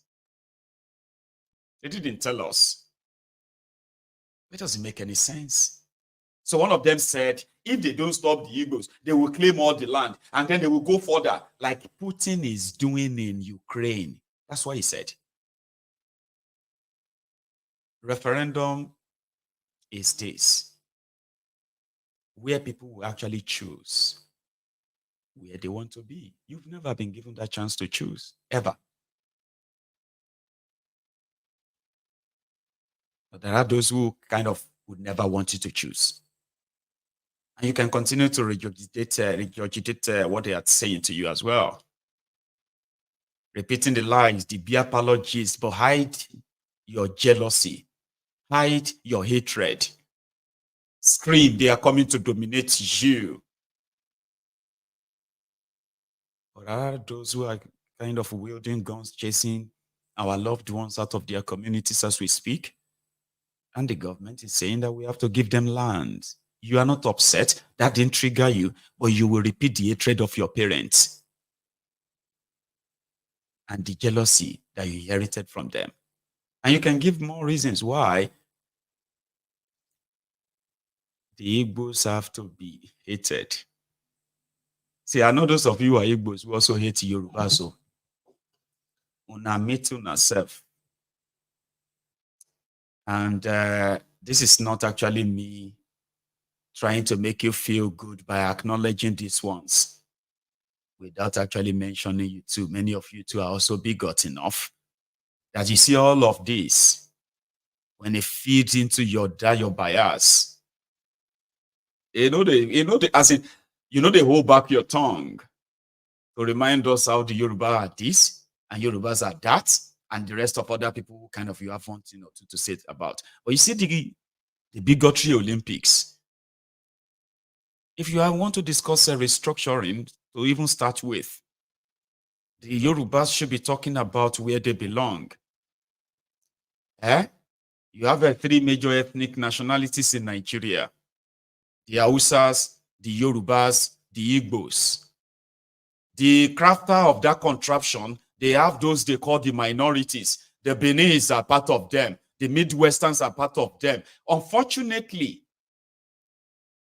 the biggest part, that should be the biggest part, they didn't fuse them together. They made them part of Northern Nigeria when they are not. The Middle Belt are the biggest part of Nigeria. But they call them minority. So when that guy was telling the story of the Benin people buying the Igbo people as slaves, I was like, is that actually like something that's going to help your restructuring, other than just to continue to spread your hatred, your divisive rhetorics that are kind of suit by your bias? But when you are asked, how are they in any way the problem? If restructuring means people can actually ask what they want, and if a referendum means people can choose where they want to belong to, how is that a problem? So if you need to break up Nigeria, right, the Igbos will decide. And that's when you will know the real Igbos and those that they have scared and then they're sort of, scared to death. The ones that continue to have identity crisis I feel sorry for you. Honestly, I do. Okay? We are not Igbo. We are Ika people. We are not Igbo. We are... See, I really do feel sorry for you. I don't have identity crisis.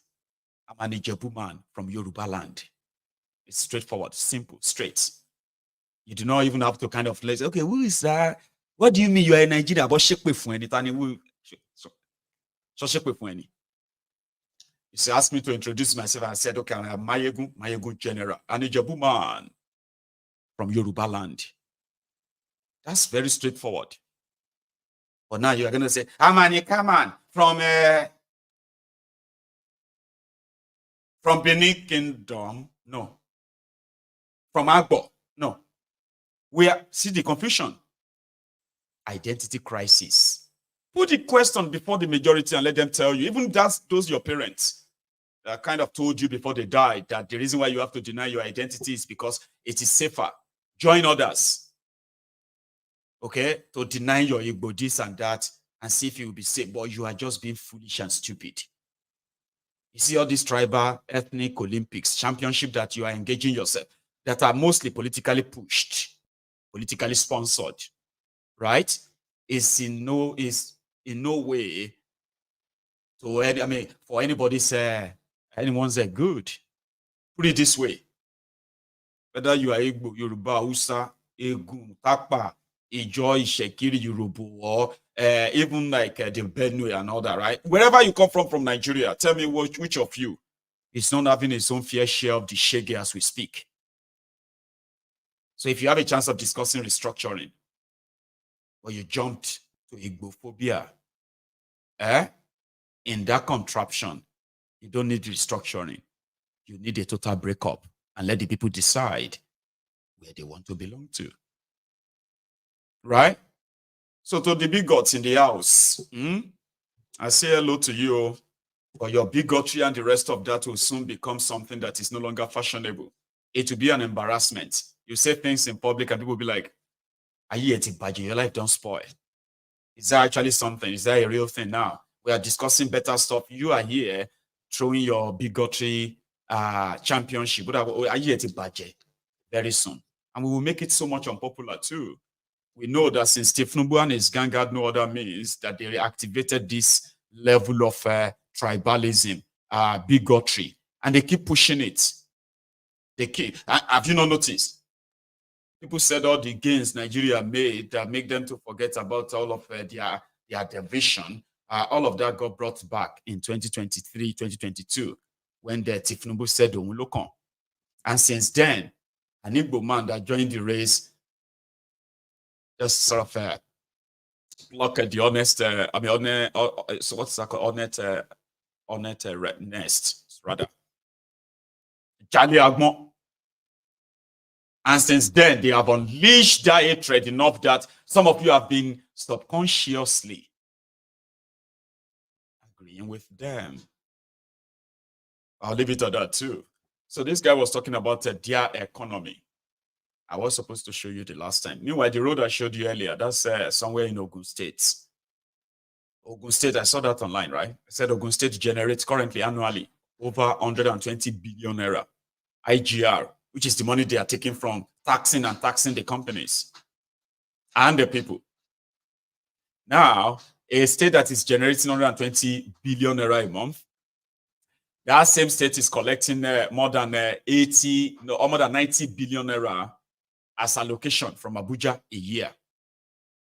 So that makes it over 200 billion, right? But it is also the state with the worst roads in Nigeria after Edo State.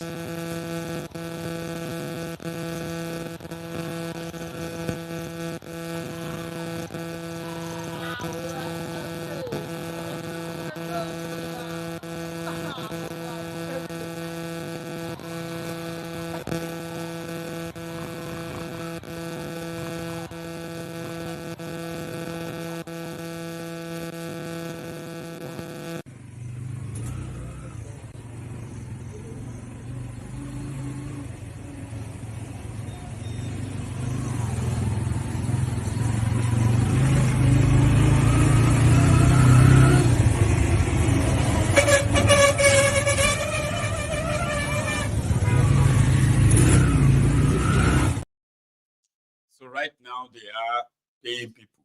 If you want to make quick money, if you have more than 5,000 followers on Twitter, or you have more than 5,000 followers on Facebook, you better go to Dubious Dapo. Dubious Dapo's DM right now and tell them that you can help them push. Ogun State is great. Ogun State is very fine. In fact, all of the road, Dubious Dapo is the best governor.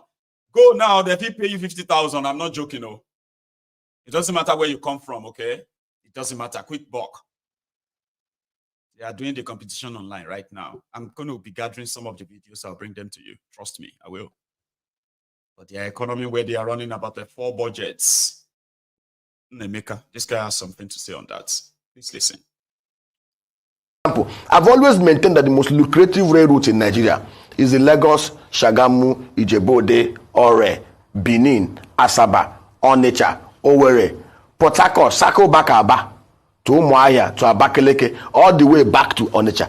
We've done the number. It's a 716-kilometer railroute. It will take about $5.2 billion to do. That railroute has 200 million cargo ton traffic per annum.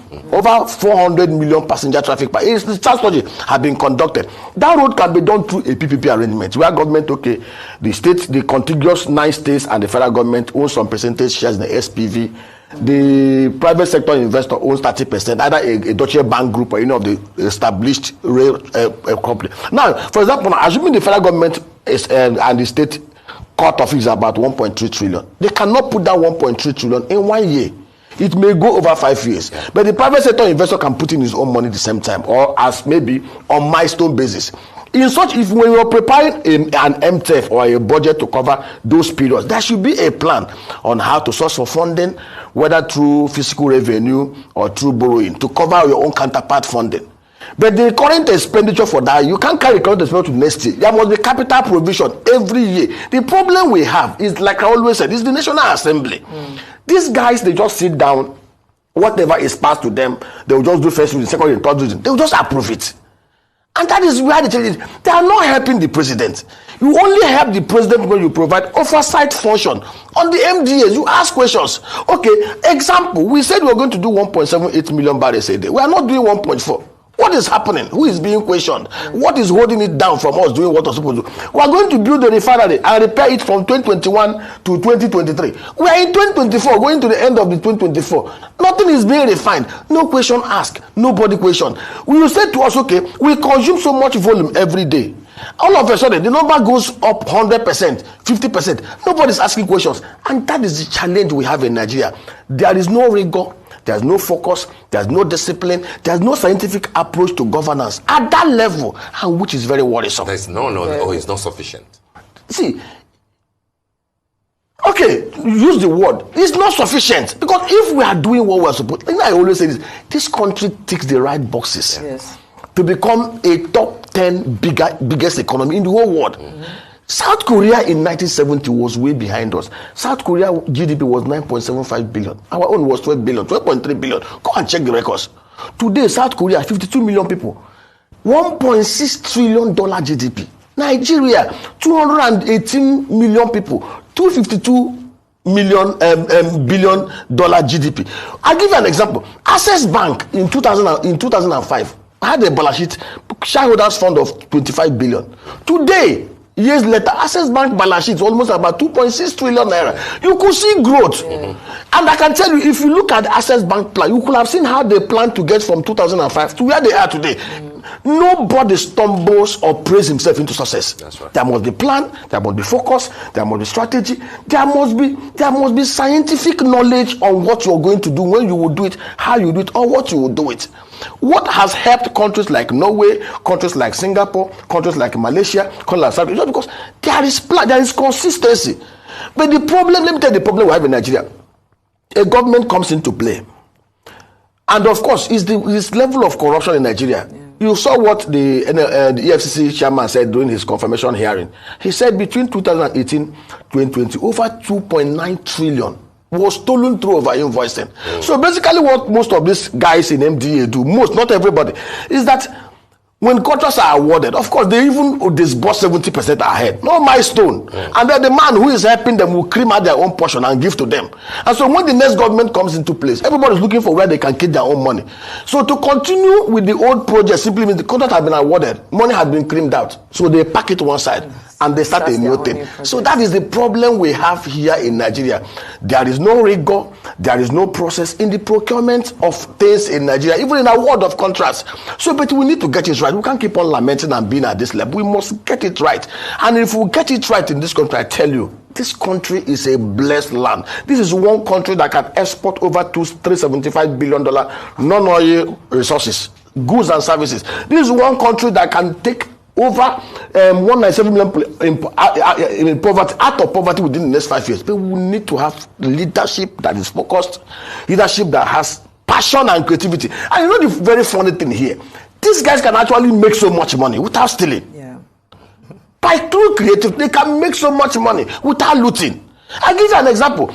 A governor who put in place the right PPP framework to attract $2 billion into his state over the next 4 years. Even if there's an SPV created and his crony is half 10-20% in that SPV, he makes almost about $50 million till he dies every year. But he will have done one thing. He will have created massive job in his state. He will have grown GDP by $2 billion. He will have removed poverty in his state. But these guys, all they think about is, how do we get this out? And that is why you see them, they don't pay emphasis on education, which is actually the key ingredient that will take us out of poverty. Because look at the 10 global biggest economies, 98% literacy rate. Look at the last 10, which Nigeria belongs to. Literacy level of actually less than 60%. Just look at it. They don't pay emphasis on education, on health, on social investment that will help us take out of poverty. Just that's why they give people pizzas and all those stuff. The truth is, all they do is award road contracts, do flyovers, those things that can enable them over-invoice and quickly make money. And nations are not built that way. And we must understand this. That's right. I mean, you've definitely analyzed the political dynamics, really the relationship between the executive and the legislative branches, really when it comes. You hear that? I don't need to add more, because that's the true X-ray picture of what you have in that contraption. Idea, Paul. Idea. There are so many ideas. Any idea that is not going to put money in the pocket of these rogues will never see the light of the day. Ever. Here is the senator representing the FCT. Talking about the Wike, the one in charge of the FCT, their relationship, right? Listen. The man you are talking about, his name is Nyesom Wike, former governor of Rivers State, and is now minister of the FCT. Now, he has responded to this issue that you have raised. He says you want him to be your friend, and that he doesn't want to be your friend. That is it by force, that you should leave him alone. Please, what constitutes friendship between two people who've never met each other? I have never sat in the same room with the minister except in a Senate committee. So how does friendship arise? Why would I want to be the friend of somebody I do not know?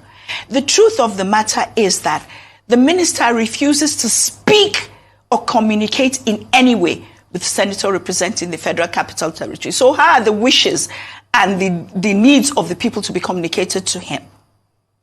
Please tell me if you know a way.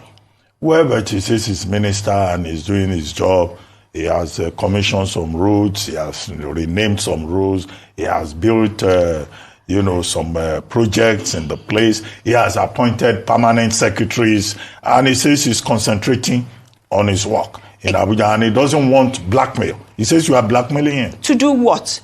To regard the needs of the people. The minister may be a great minister in a ministry that has no people. But the unique situation of the FCT minister is that apart from infrastructure and roads, he also has to take into consideration the needs of the people in that territory. That's the difference between him and, the Minister of Works or any other ministry. The Minister of FCT is almost acting as the governor for the president. So it's not just being a regular minister. He says he commissioned roads. Yes, those roads were started by Mohammed Bello, and I commend him for finishing some of them. But also, just like the people took me on when those roads were commissioned, they said, Madam, you people are celebrating roads in Maitama, Asokoro, and Central Business District. The bulk of the people do not live there. Show me the projects where the people live. That's the difference. It's almost like a governor telling you that he built some roads, so he doesn't care what the needs of the people are. They have needs. So it's not good enough. The people are not impressed. I commend him because I see that some things are done. But at the end of the day, they don't have water. That fire that happened in Karu could have been prevented if there was water. But I don't know if you know Abuja. Any fire truck has to go all the way to Atokoro to get water, spray the fire, then come back. Not to talk about the fact that there were no access roads into the market and a whole litany of issues. Who do you think is going to sort out those issues? The minister. But the people are going to tell the senator, not the minister. The same way, insecurity. The people scream, Senator, Senator, Senator. Senator says, Minister, sort out insecurity. Says he does not have to speak to me, so I spoke to him on channels. Just like a lot of the issues that I'm going to bring up today, he'll hear from around. The man you are talking. People were supposed they in charge of the people of FCT. They know they talk to themselves. You know? They said, listen, no, don't take this, just take it literally, okay? Because it's been said, not me. Now, they said that we should try and let women lead the world. If women are the presidents, prime ministers of the world, we will likely not have any war. Just some few countries who don't talk to themselves. There will be no bomb, there will be no all of this war, no. Ukraine prime minister will just not be speaking to the UK prime minister. So Russian prime minister will not be speaking to, Russian president will not be talking to the American president. There will be no war, they just know they talk. So you get that? So, but it is antithetical to real development. There is no connection, unfortunately. So when the UK has employed the man that Ireti defeated, Ireti is the product of the obedient movement who benefited from that, and she defeated a 24-year-old, a 6-term senator of Abuja, Aduda or something, that's his name. So the wind blew him off. He didn't believe it, right? But now he's part of the Wike entourage. And according to the insiders, Wike trust Aduda's judgment than Ireti's judgment. And to them, Ireti is just pretty much like a break time for Aduda or so. So after 4 years, Aduda will return to the Senate and Wike will help him in 2027. So just so you have an idea of why she's being treated that way, she doesn't belong, okay? She's considered as a mistake made by the PDP that was being a senator in that state for 24 years. Like the guy, they said the guy knows even the campaign for election. He knows that it's going to be the next Senator Abuja. It doesn't matter, PDP, APC, he's going to be the Senator Abuja. Until Labour Party came, Obedient came, and he shocked him. So to manage the shock, Wike has put him on his payroll. And they go everywhere. So they don't talk. So wherever insecurity, poor road, poor facilities, the medical facilities, schools and all that, is that you post it online because the minister know they talk to the senator. I'm going to draw my own curtains there. Do you think we should read at this point, or we should just leave it at that and take calls. So I'm going to come back in a minute, okay, or two. And then whatever we decide is what we're going to do. But please share the broadcast, though.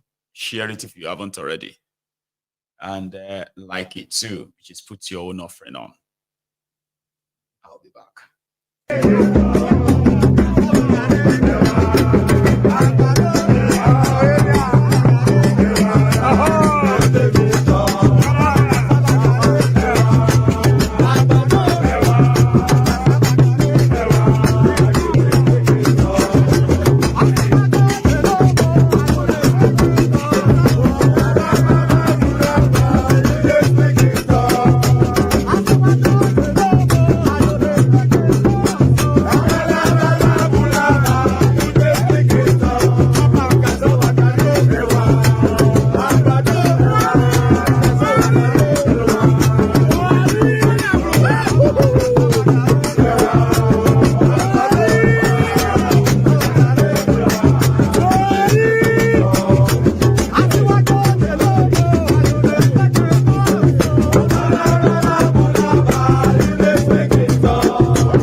Anyway, thank you so much.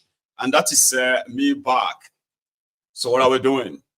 One person said we should just take calls, right? And I am yet to see someone who would say we should read. While I'm kind of waiting to decide on that. Oh, hang on. No. I'm looking for. So I got this in today, among other donated books for our reading on here. So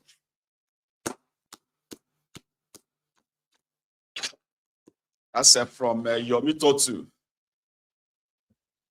Oh, really? Thank you so much. Okay. Well, let's take calls, since that seems to be the consensus. And I've seen some of you are already kind of fighting yourselves over history this, over history that. Okay. So it is ideal for you to please do so with respect. You know what we say about history, right? I would love people who are not prisoners of history. I mean, those of you who love the parts where your ancestors, where they said, our ancestors, they did this, they did that. Oh, good. Listen, nobody was good or bad at the time. They probably did what they had to do. But nevertheless, there are some lessons to learn from the actions of the men of yesteryears.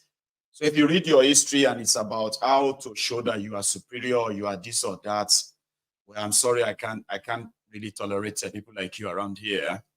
And don't come here and come and tell all this kind of your useless stories here too, your histories as well, rather. Some of you are so good that it's unbelievable that you cannot be, in any way, your mind cannot be changed. You've learned that bigotry, you've learned that tribalism, and there is nothing that can actually really change your mind. If you call my program and you start telling your bullshit history here, that you think you want to make yourself feel good, before I cut you off, right?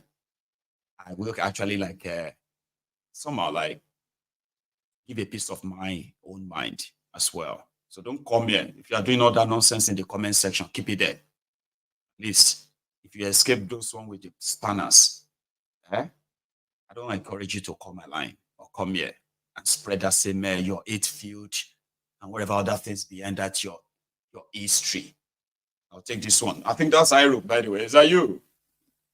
Yes, Maiyegun. Oh, yeah, yes. how you doing? I'm very well. Oh. How are you this morning, sir? Yeah, I'm doing okay. Well, I just want to thank everyone. We thank God for this new week. I want to thank you for all you have been doing. Yeah, I thank you for God giving you that strength, to be consistent, whatever you're doing. Please, whoever, please, people, share and like. Please give thumbs up so that, we keep going. Nice one, well, first so I wanted to show us this. This is the latest I got. They said now Flora Shaw. Even though I know, say, buying all these books from them as well, like giving them our money, though, right?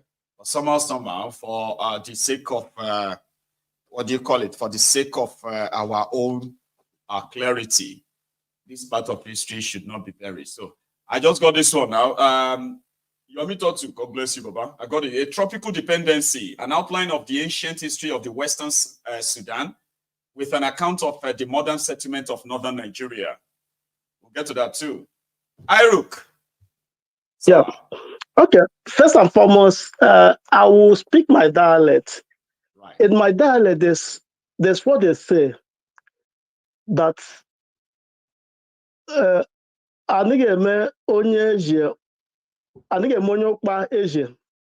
then let me interpret what I just said. The meaning means you can never,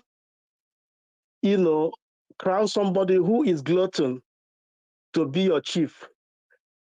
Do you know that all our leaders, they're all gluttons? Because anybody who can never provide for himself, when you make him chief, which means he will eat without even thinking that the reason why they give him that chief is for him to set, to make sure that everything goes in the right direction. So that's what I just, speak about my dialect. Yeah. It is like So making a greedy man king. He will forget that he is a king to the old people. He will be thinking more about himself. Yeah, that's exactly what is going on in Nigeria. So, there's nothing. They don't have anything to offer to the people. Now that's why they are promoting all this tribalism now. Yes. See, when you have all these conversations, sometimes you think in an innocent chat. See, this is what I want to say to people as well. A lot of people see that you are going to have. Sometimes you think what these guys are doing, like maybe they are just ignorant. They are not ignorant. It is all politically sponsored. Conversation like that and the repetition everywhere is politically motivated. So people should never see it as random talk or ignorance talk. They are not ignorant. Iro, please. Yes. Yes. So, based on what you have been giving, well, the one thing I don't really have, I don't really want to say, too much, because the only thing I like about you, the consistency, that consistency have been changing so many minds. A lot of people, they come here, they confess, I just want to thank you because, do you know that you're a very powerful person? Because what you do, you just feel even just 1% of Nigeria cannot even do what you're doing. Me, I just want to appreciate you because I don't really even have much to say because we have been hearing everything all over and all over. But I'm just here to appreciate you for what you have been doing. I pray God should give you more power. You see this thing, the way we say that everything you said must come to pass, whether they like it or not. It's a matter of time. It must come to pass, whether they like it or not. Like you see, the Kenyan thing is gonna go all over Africa. Since the North Africa, they have done their own, This one is going to be west, east, and the and the southern Africa. You know, all these things you say must surely come to pass. I just want to thank you, Maiyegun, for all you do. I just want to thank all the people who come to this platform, because if you apply whatever thing Maiyegun is saying, it will work for you. Thank you very much, my brother. You, and God bless you. Thanks a lot, sir. Now, that's IROC, ladies and gentlemen. You two can be on that screen, though. I mean, sorry, your voice can be on the screen. But the one good thing that I want you to please do, right, is make sure you share the broadcast, okay? Like there's a share button under the video on YouTube, right? Click to share. Copy the link and just go onto your Facebook, go onto your Twitter, go onto your WhatsApp, the groups and all of that. Drop it there for them and come back here to continue watching. You see, information is power. And what you actually really do with the information makes you powerful. I share a lot of things here. A lot of you come here, you share your own experiences. And all of these open up different windows of conversation, like discoveries for so many people. And I love it when I said the consistency. The consistency is so important. It has to be there.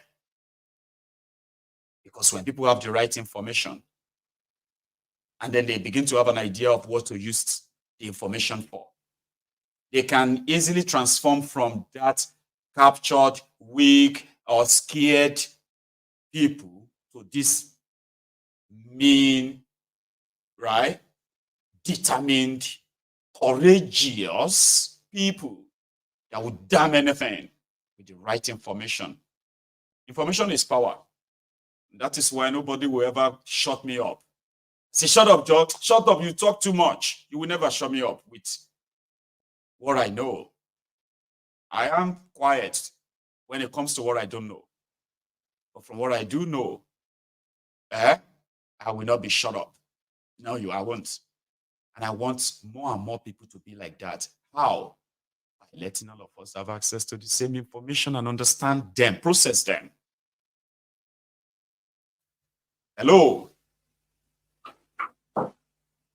I don't know if I actually still have you there, but I hope I do. Hello? Hello? Yes, sir. Maiyegun General. Baba. The only general overseer that I recognize worldwide. God bless you. Brethren, sir. Me and you are the same thing when it comes to truth. But anyways, I'm calling quickly because to clarify something. I've called on your program before to say this to enlighten many Edo people.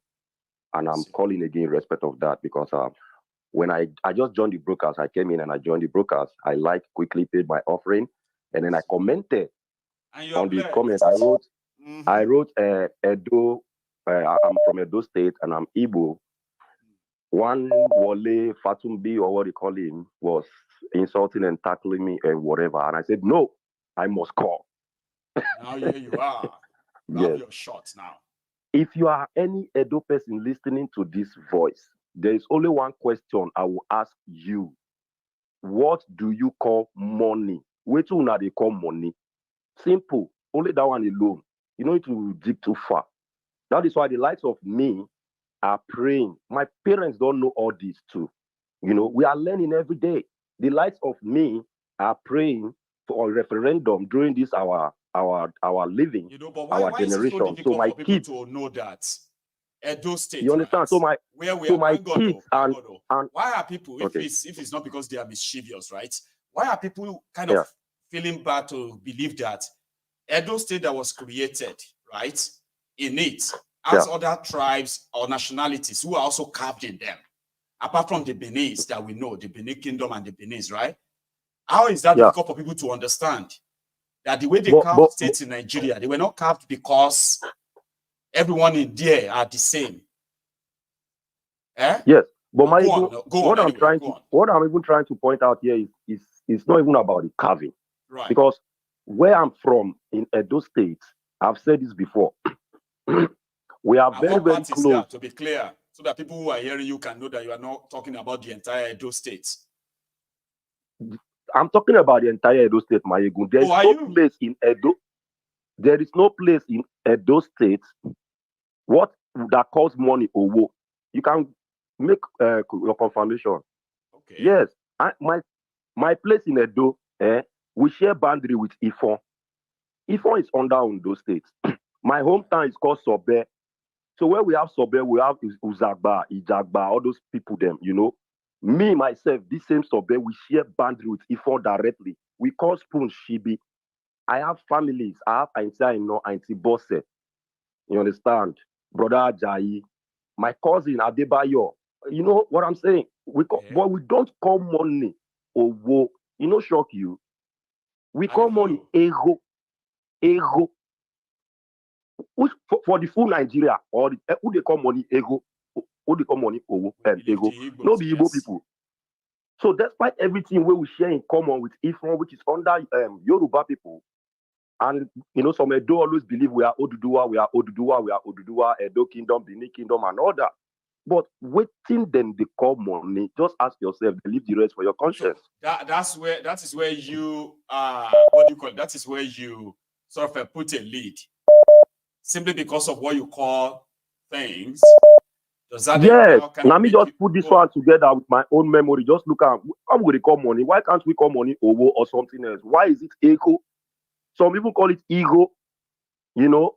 Right. There is nothing like Owo. Ask any Edo person after this call, make them call to confirm, say, see what they call money. Make them tell me so there is nothing like Owo, ego, right? Until the end of 19th century. Okay. There was no money, so which means it could have been a new word that got invented based on the time. You remember that back in the days, right? It is mostly about exchanges. That's why I'm saying that if your own research or your own conclusion is coming based on the basic things you call things, right?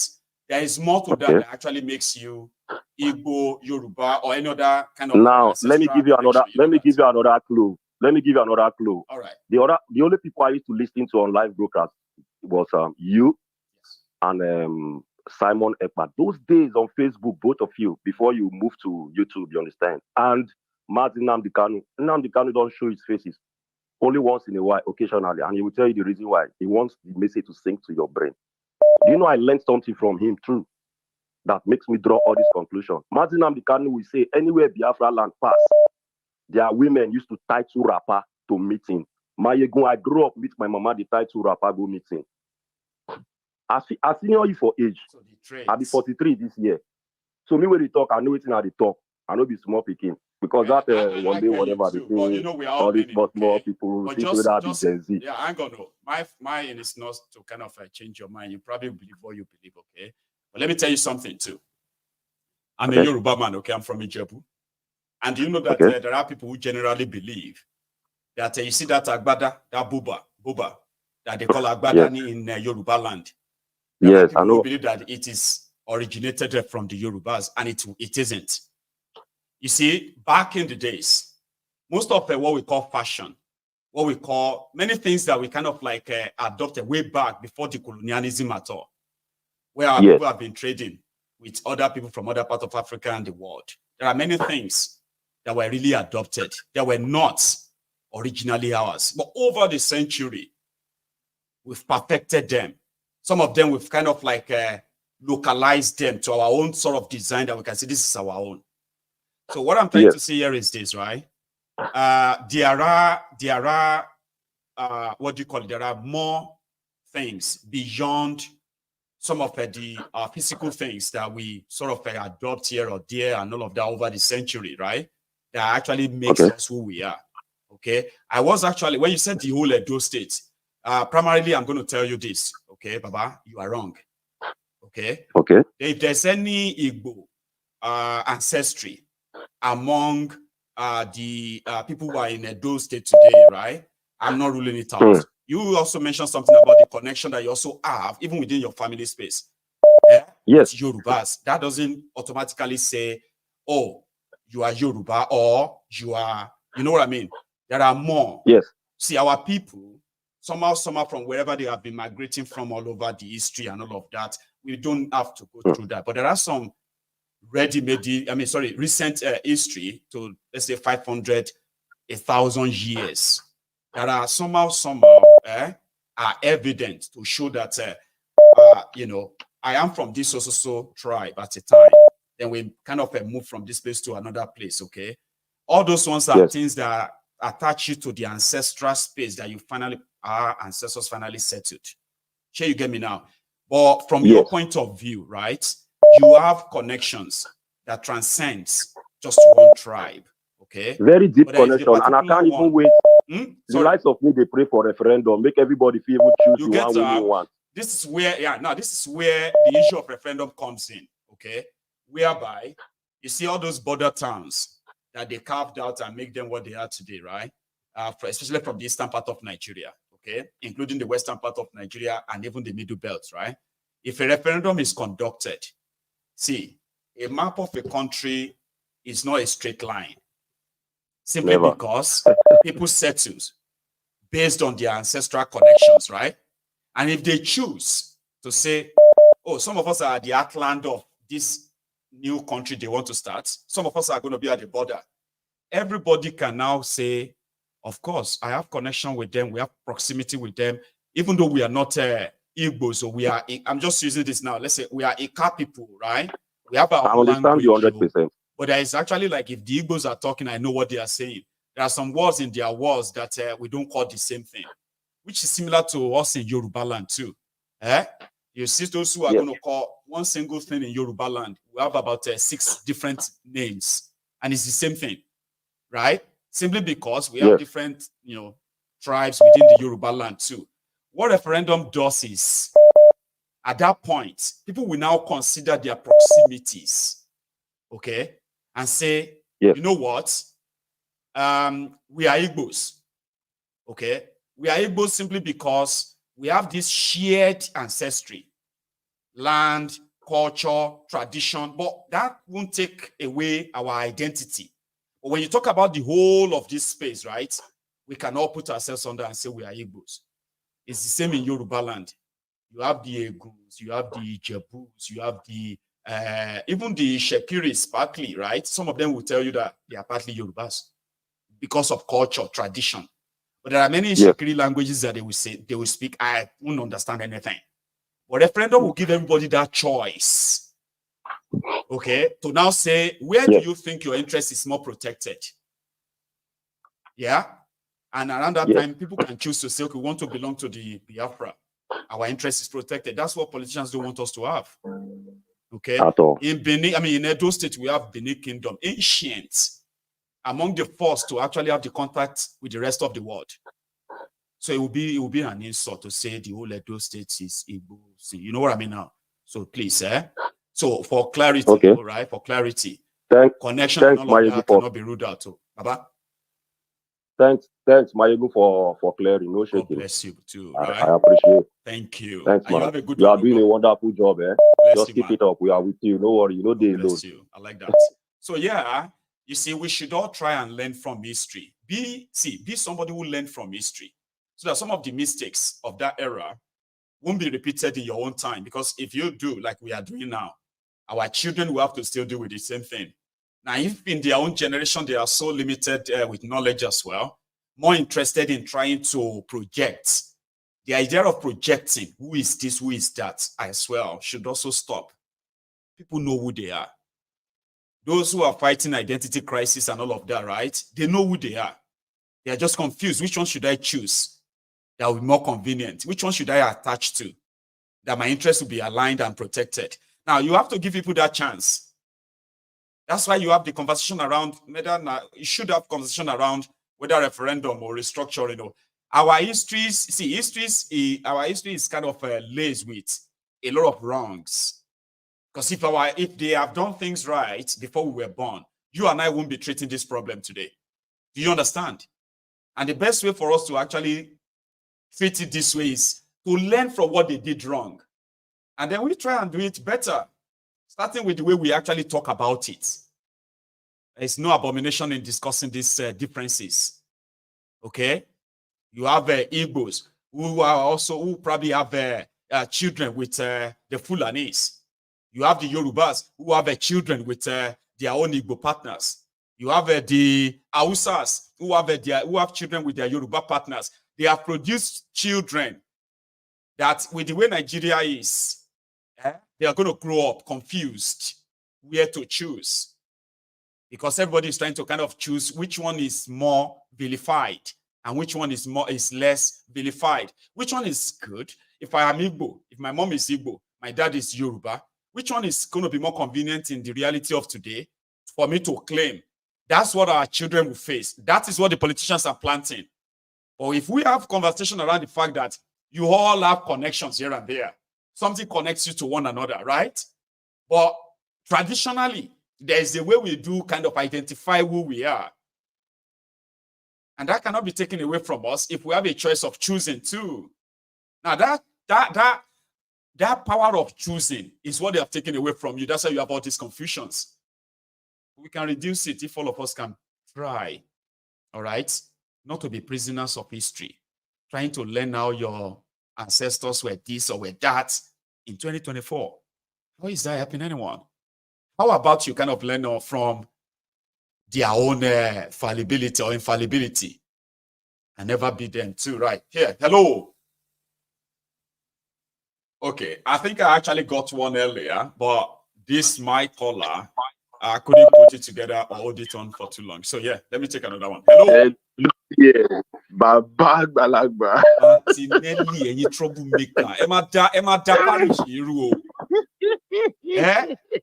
Baba, kò sígbà tí parish ò ní dàrú bàbá. Táwọn Yorùbá táwọn I am an Ajushia like person. It shouldn't be so. Ìgbà wo ni parish ò ní dàrú bàbá jí o táwọn wèrè bá ń sọ̀rọ̀ wèrè báyìí. Ìgbà wo ni parish ò ní dàrú bàbá.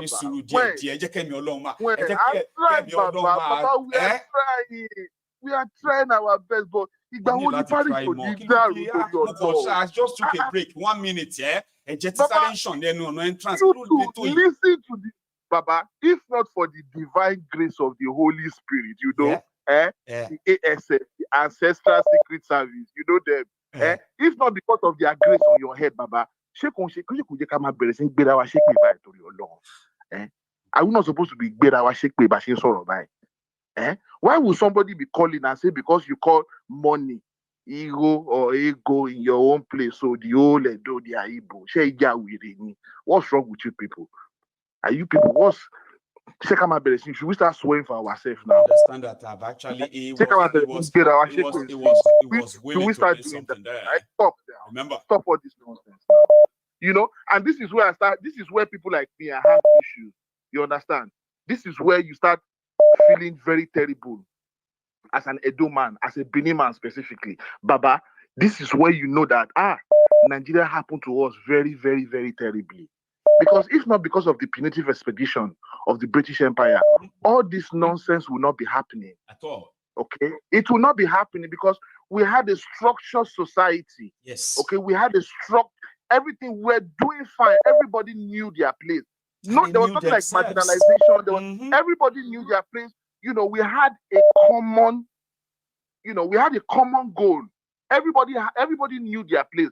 There was nothing like, oh, you are a minority in this kingdom. No, there's no minority in a kingdom. It was all there's these no people that brought minority majority idea to Come us. on.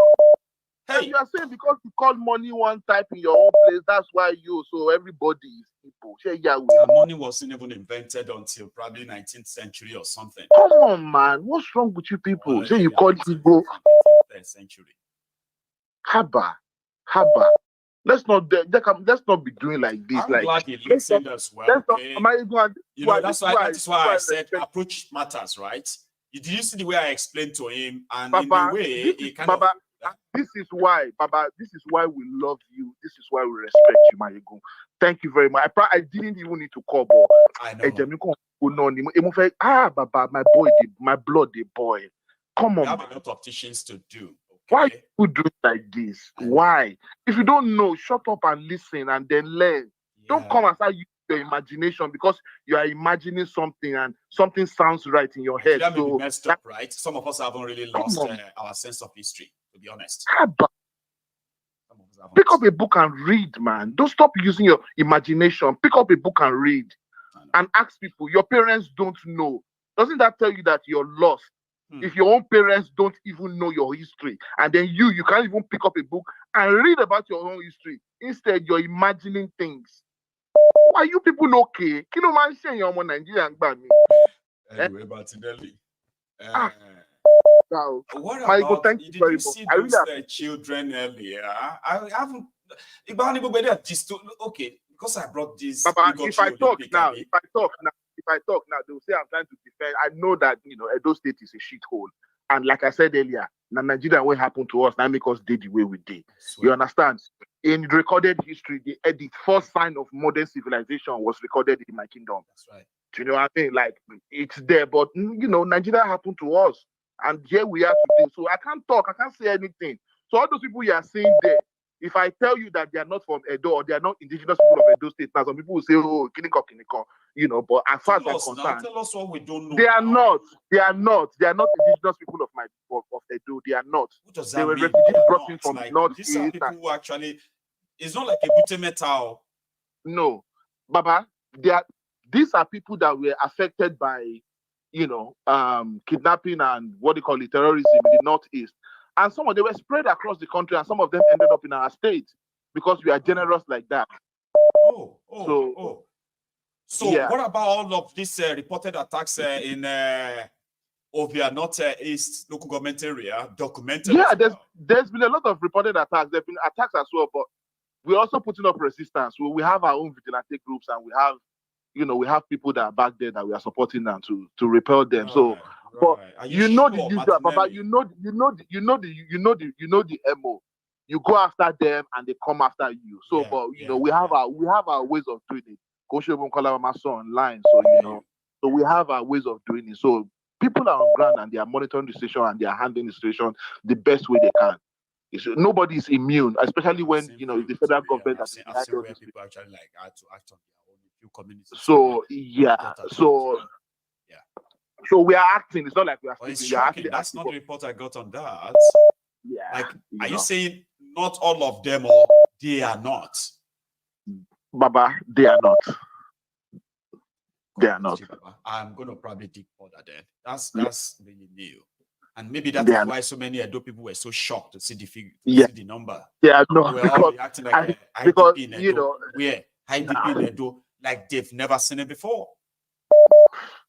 It will look like that, but that's because that's how it is. Because we will not have, Baba, we have loads of orphanages, we have other charity organizations across Edo State that handles trafficking and so many things. So, but for you to have that kind of thing, you should know that it is not an indigenous problem. But that doesn't mean that we are not addressing it. We are trying our possible best. But Baba, Nigeria problem is multidimensional. So, really, your fair address. Well, I'm glad that you could actually give us a bit of a new perspective to the story. Like, it's a relief, right? Yeah. So we can now possibly say that the reason why Edo State government never really made it a priority that it should have been was because we were just being generous to receive them. There's so many things that they should. Baba, you see our roads now, Baba. Edo State. You are talking about Odo. You're talking about Ogun State. That Ogun State. Maiyegun, come on now. Edo State. We are the leaders when it comes to bad road. Edo State. We are. They lead. They follow you now. You know they see. No, yeah. We have tunnels. We have a deep hole in front of people's homes. People have abandoned their communities, abandoned their homes because there is no road to their houses. How many ministers of works? How many minister of works have you had from Ogun State? How many minister of works have you had? Audu was there for some time, remember? Audu Ogbe was a minister of works for how many years? The road that leads to his house is untarred. The road that leads to his house, like, we are just so unfortunate that we are just being merged with Nigeria, and Nigeria just happened to us in the most terrible way possible. We have some very, very hopeless set of people, and as long as the Nigerian contraption exists, it's not just about Edo State, it's everybody. It's everywhere. I think it's everywhere. As long as the contraption continues to exist, we will never make it. We will never. They make it. from the young to You the can't. old, from the rich to the poor. You understand? Today everybody is Edo State. Today is Edo State. Yesterday it was Delta State. The day before it was Ogun State. Last week it was Lagos State. Tomorrow is going to be Nasarawa State. That's so. As long as the contraption continues to exist, Nigeria will never make it. You have to break up that shithole and let everybody go and handle their own place. You know, like my brother is saying, you go this, come home, let's come and discuss. You know, if you want to be calling money, that, you know, ego or whatever you want to be calling money in your own place, no problem. That is not even the main topic. The main topic is that money that you're even talking about. Do you even have money to spend? What is the value of that money that you're talking about? You're talking about what you call money when you don't even have money to spend in the first place. I mean, Nigerians, like, our priorities are so, like, we continue to major in the minor and we continue to minor in the minor. Like, how is that topic of, you know, what you call money? How has that affected? Now they said you are How becoming affected dramatic. the progress of Nigeria? It will like say if I allow you to actually say your mind the way you wanted it to be on top No, this, right? no, It would have been no, like no. I won't do that. I won't do that. No, no, no. Thank you so much, though. I won't do that. Let me Thank take you, one Maiyegun. more. You said my mind already. I actually didn't need to call. You actually said my mind, but I was just like, come You on. still want to kind of try and let out this team. You know what I mean? If not, just a little bit. They Just people a call little. NHS for you and say emergency. They don't allow this guy to let out what they inside them. Yeah? Just a little bit. Anyway, we'll Thank leave you it at so that. much, Maiyegun. Martinelli. I appreciate you so much. Thank you so much. So you have a good one, okay? So that's Martinelli, ladies and gentlemen. You too can pick up your phone and possibly just, you know, you can pick up and phone in, but just not anymore. So I have my last caller on the line. My last caller, please hang in there for me for just 1 sec, okay? I want to speak directly to the Templars who are still here. Listen, we're going to round up in the next 10 minutes, possibly max. You can still like this broadcast and share it, okay? Because what is going to come up next is going to be the replay from last night before then. Let's take this last call. Hello, sir. Hello, Baba Maiyegun, DJ from London, Baba. Good day to you too. How you doing, Baba? I'm good, Baba, and you? Well, very well, oh. Yeah, thank you, Baba. Baba Maiyegun, what I want to say is about what is going on in Kenya and what is going on in Nigeria, Baba. In Nigeria, Baba, politicians, they don't hijack entertainment. They are using entertainment to distract our youth, our Gen Z in Nigeria, Baba. Tunde North is posting, they always post content that always distract all the youth in Nigeria. He posted a post now, campaigning for maybe APC aspirants in Edo State. And this is where all our youth, on social media, all these kids, everything, they all work with politicians, Baba. They are saying that, like, we should respect our elderly billionaire and millionaire. You are poor, you are shaming, you are jealous of billionaire. Obi Kubana, this thing David and you are jealous of David. Baba, David don't want Nigeria to know what. Only Buruku our people in Baba. At the best, Baba, I swear, at the best. Millionaire, they for London now. If they work for street, and they see them. I know they help me them, Baba. I know they help me them. I want Buruku in Nigeria. You don't get about when you follow the shoe wagon now. I know they not for God. These people, Baba, they try you. Baba, I didn't want to bàjẹ́ nílùú yẹn, Baba. I'm sorry, I didn't want to bàjẹ́. I didn't want to bàjẹ́ níbẹ̀ yẹn gan. Exaggeration, you don't know. See, all of us within this area, right? Sometimes they think say we are doing all of this because we think we are better than them, even though we are, okay? But they don't know that so many of us, we left that place and somehow to go and figure out our life where we are today. But despite living, as their corruption keeps escalating, all of us, we thought say we left Nigeria. Some people know they guess the Baba. But Maiyegun, we there abroad, yeah. They won't cover something. But even us, when we say we japa, we know japa fully. They disturb us for this, but we don't get peace of mind. I don't know what the Burundi sort of Baba for Nigeria, Baba. You know, we speaking English. They will be speaking English, Baba. They will say they are educated. They will be telling we, therefore, that we are not exposed, Baba. Baba, if the mama go on Sunday, Davido, they told Davido about Popsi with Dangote when Davido is over 30 years. Mama Davido don't say it's not it with Dangote. I don't see in Nigeria. I am shocking here, God for your law. I'm buying something here. People are dying every day. They're suffering. Now they've penetrated into the entertainment industry. They're not saying that we should be respecting billionaires. Baba, I thought we'd be battling here. Baba, I always tell my sister, my brothers back in Nigeria that you now bro with the list say respect is reciprocal. I said, see, most if I disrespect my pikin for if I don't do the thing I'm supposed to, they get right to deal with me when I get home. Right. And you will know. They don't want to agree with it. They don't want to agree with short thing. Responsibility is not sure you get. When you tell them to be responsible, right? Now then they're going to ask you if you have respect or you have no respect. What respect has to do with respect? See, responsibility, to do your responsibility, okay? And you will earn respect. You people will know they're responsible, they ask for respect, Baba. And they talk to me, you don't get mad or get angry.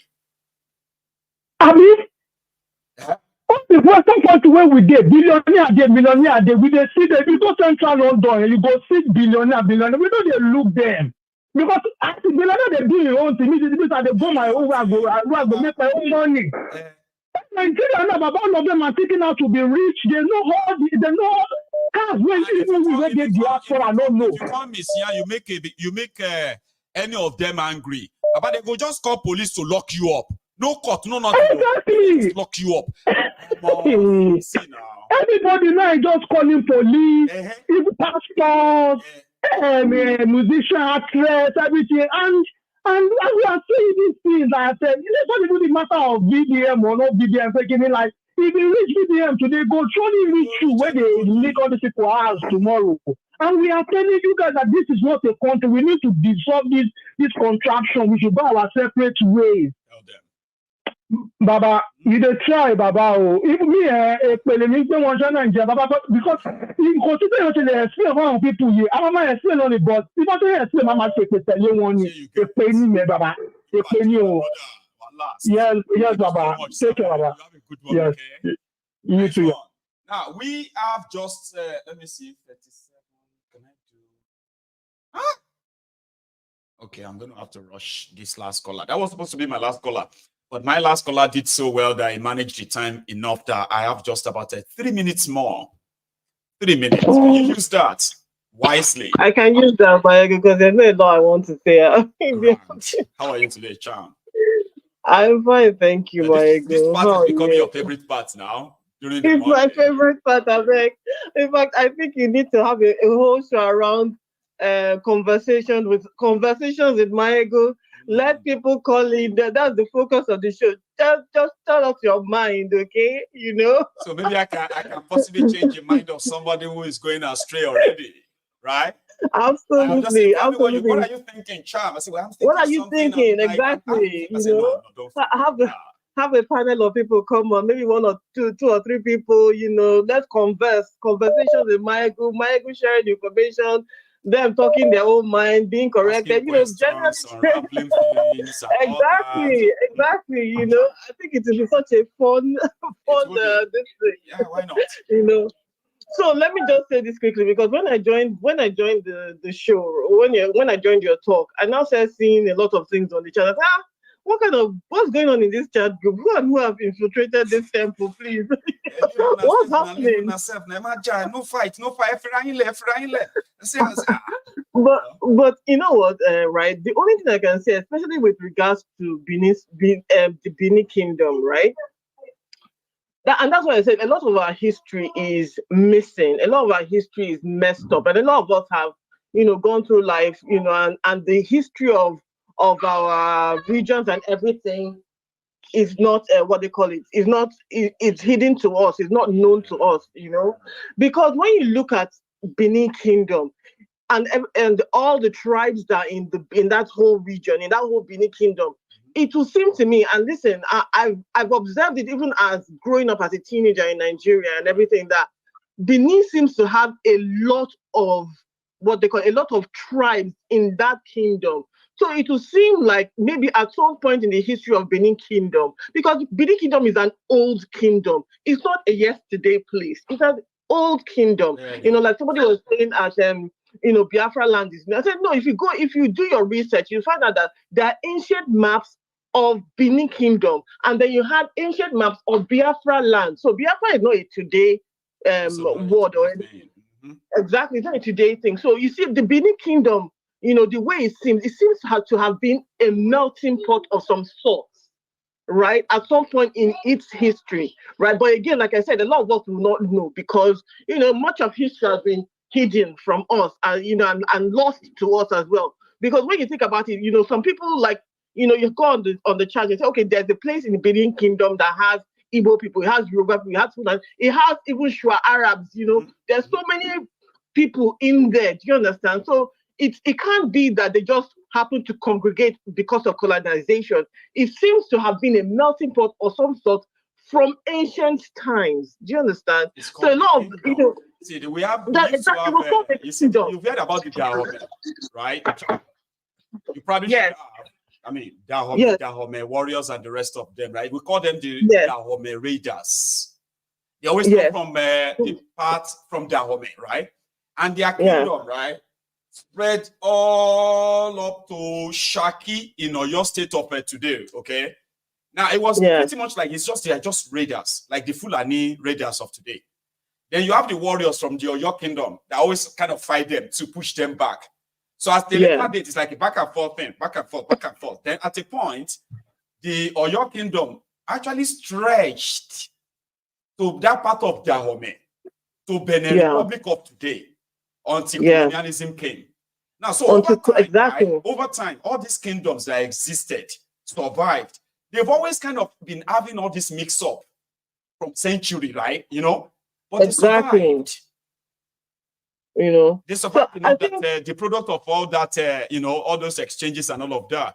I expected to also probably have material, surface somewhere else, migrated somewhere else, and started a new set of, somewhere else. So that's talking about the mixture, though, right? Sorry about that, charm, okay? I think somehow I got that time in there and it got us cut off. Maybe you have a chat on that later this evening, okay? I'll leave it at that. So we're going to take our break now, and that's going to be like we're going to see later too. I know your call dropped, charm, but don't worry. You probably will pick it up again, some other time. Thanks, everyone. Enjoy the rest of your afternoon. I will see you later. Good afternoon.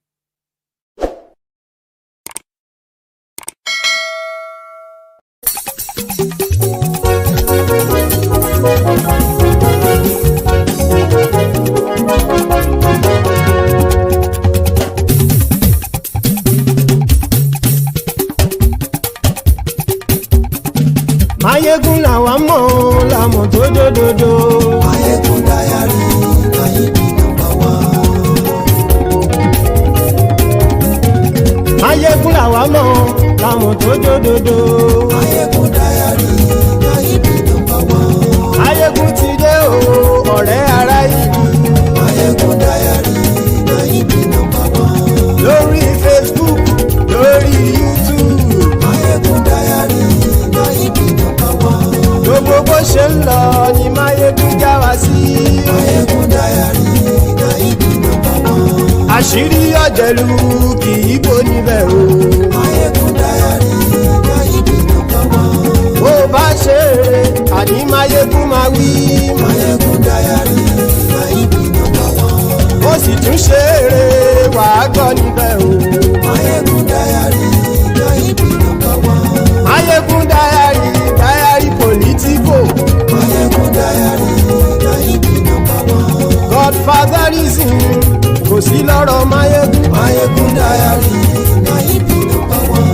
Ẹ farabalẹ̀ sẹ́ o kẹgọ́rọ̀ lẹ́nu o. Maiyegun diary IDP number one. Àní Maiyegun làwa mọ̀ o làwa mọ̀ tó dódòdó. Maiyegun diary IDP number one.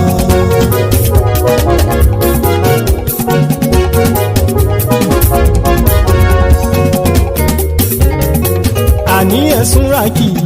Maiyegun ti dé. Maiyegun ti dé. Ọ̀jẹ̀lú ẹ̀sùn ràkì. Maiyegun ti dé. Àní ẹ̀sùn ràkì. Maiyegun ti dé. Lórí Facebook. Maiyegun ti dé. Àní ẹ̀sùn ràkì. Maiyegun ti dé. Lórí YouTube. Maiyegun ti dé. Àní ẹ̀sùn ràkì. Maiyegun ti dé. Bọ́ bàbá gbé wúrẹ́. Àní ẹ̀sùn ràkì. Maiyegun ti dé. Ijó ìgbádìyẹ. Maiyegun mami. Àní ẹ̀sùn ràkì. Maiyegun ti dé. Bí pẹ̀sìdó bá rúfin o. Maiyegun mami. Àní ẹ̀sùn ràkì. Maiyegun ti dé. Bí gómìnà kówó jẹ. Maiyegun mami. Àní ẹ̀sùn ràkì. Maiyegun ti dé. Ọlọ́pàá tí ń darí bá. Maiyegun mami. Àní ẹ̀sùn ràkì. Maiyegun ti dé. Aṣòfin tí ń rúfin o. Maiyegun mami. Àní ẹ̀sùn ràkì. Maiyegun ti dé. Òpùrọ́ olóṣèlú. Maiyegun mami. Àní ẹ̀sùn ràkì. Maiyegun ti dé. Ọ̀jẹ̀lú ẹ̀sùn ràkì. Maiyegun ti dé. Àní ẹ̀sùn ràkì. Maiyegun ti dé.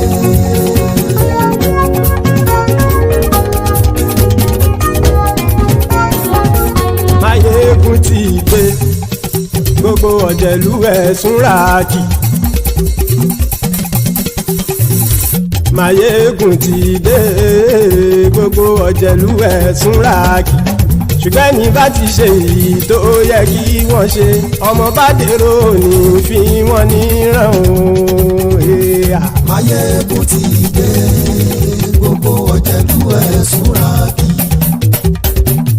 Maiyegun ti dé. Gbogbo ọ̀jẹ̀lú ẹ̀sùn ràkì. Ṣùgbọ́n ní bá ti ṣe yìí tó yẹ kí wọ́n ṣe, ọmọ bá dẹ́rọ̀ òní fi wọ́n níran. Wọ́n fowó bẹ́ẹ̀ o. Maiyegun ó sọ pé wọ́n ò bẹ́ẹ̀. Wọ́n fowó bẹ́ẹ̀. Maiyegun ó sọ pé wọ́n ò bẹ́ẹ̀. Oníkanṣá ti ṣe yìí tó yẹ kí wọ́n ṣe fáwọn ará ìlú tó gbé wọn débẹ̀ o. Maiyegun ti dé. Gbogbo ọ̀jẹ̀lú ẹ̀sùn ràkì. Maiyegun ti dé. Gbogbo ọ̀jẹ̀lú ẹ̀sùn ràkì. Ṣùgbọ́n ní bá ti ṣe yìí tó yẹ kí wọ́n ṣe, ọmọ bá dẹ́rọ̀ òní fi wọ́n níran. Kì máa yí ṣeré, ọ̀rọ̀ yìí kì í ṣẹ̀fẹ̀. Kì máa yí ṣeré, ọ̀rọ̀ yìí kì í ṣẹ̀fẹ̀. Ẹni bá ti lè lẹ́bọ̀ lẹ́rù o, ọmọ bá dèrò kàṣà ìtú wọn síta. Maiyegun ti dé. Gbogbo ọ̀jẹ̀lú ẹ̀sùn ràkì. Maiyegun ti dé. Gbogbo ọ̀jẹ̀lú ẹ̀sùn ràkì. Ṣùgbọ́n ní bá ti ṣe yìí tó yẹ kí wọ́n ṣe, ọmọ bá dẹ́rọ̀ òní fi wọ́n níran. Tẹnitẹni ọmọ Maiyegun ọ̀rẹ́ ara ìlú mọ̀mọ́ ni mo fọlọ́hún ṣọ́ ẹ̀ bá kìlẹ́bù. Lóòótọ́ olódodo ìlú ọ̀tá ìlú mọ̀mọ́ ni ìwọ ṣá máa ń ṣọ́ra kò sì mọ́ bẹ̀rù. Bọ́tà ń lè rí bóníṣègùn lé káwọn mọ̀mọ́ fi ṣera wọn ni ó ti dẹrùn tí wọn ò gbọ́dọ̀ sì mọ́ bẹ̀. Èèpo ọ̀bọ̀ lọmọ bá dérò tàjẹ́ ò gbọ́dọ̀ jẹ́. Ó ti jọba lórí àbínú ẹni kò sì mọ́ bùyà. Àìsíwọ́lu ní ẹnìkẹ́ ìgbódì ẹyin lábàrá o. Ó kó ẹni tó bá dán o àkàmù. Maiyegun ti dé. Gbogbo ọ̀jẹ̀lú ẹ̀sùn ràkì. Maiyegun ti dé. Gbogbo ọ̀jẹ̀lú ẹ̀sùn ràkì o. Ẹni bá ti ṣe yìí tó yẹ kí wọ́n ṣe, ọmọ bá dèrò òní fi wọ́n níran o. Maiyegun ti dé. Gbogbo ọ̀jẹ̀lú ẹ̀sùn ràkì. Maiyegun ti dé. Gbogbo ọ̀jẹ̀lú ẹ̀ súra jù ṣùgbọ́n ní bá ti ṣe yìí tó yẹ kí wọ́n ṣe ọmọ bá dẹ́rọ̀ ò ní fi wọ́n ní ràn.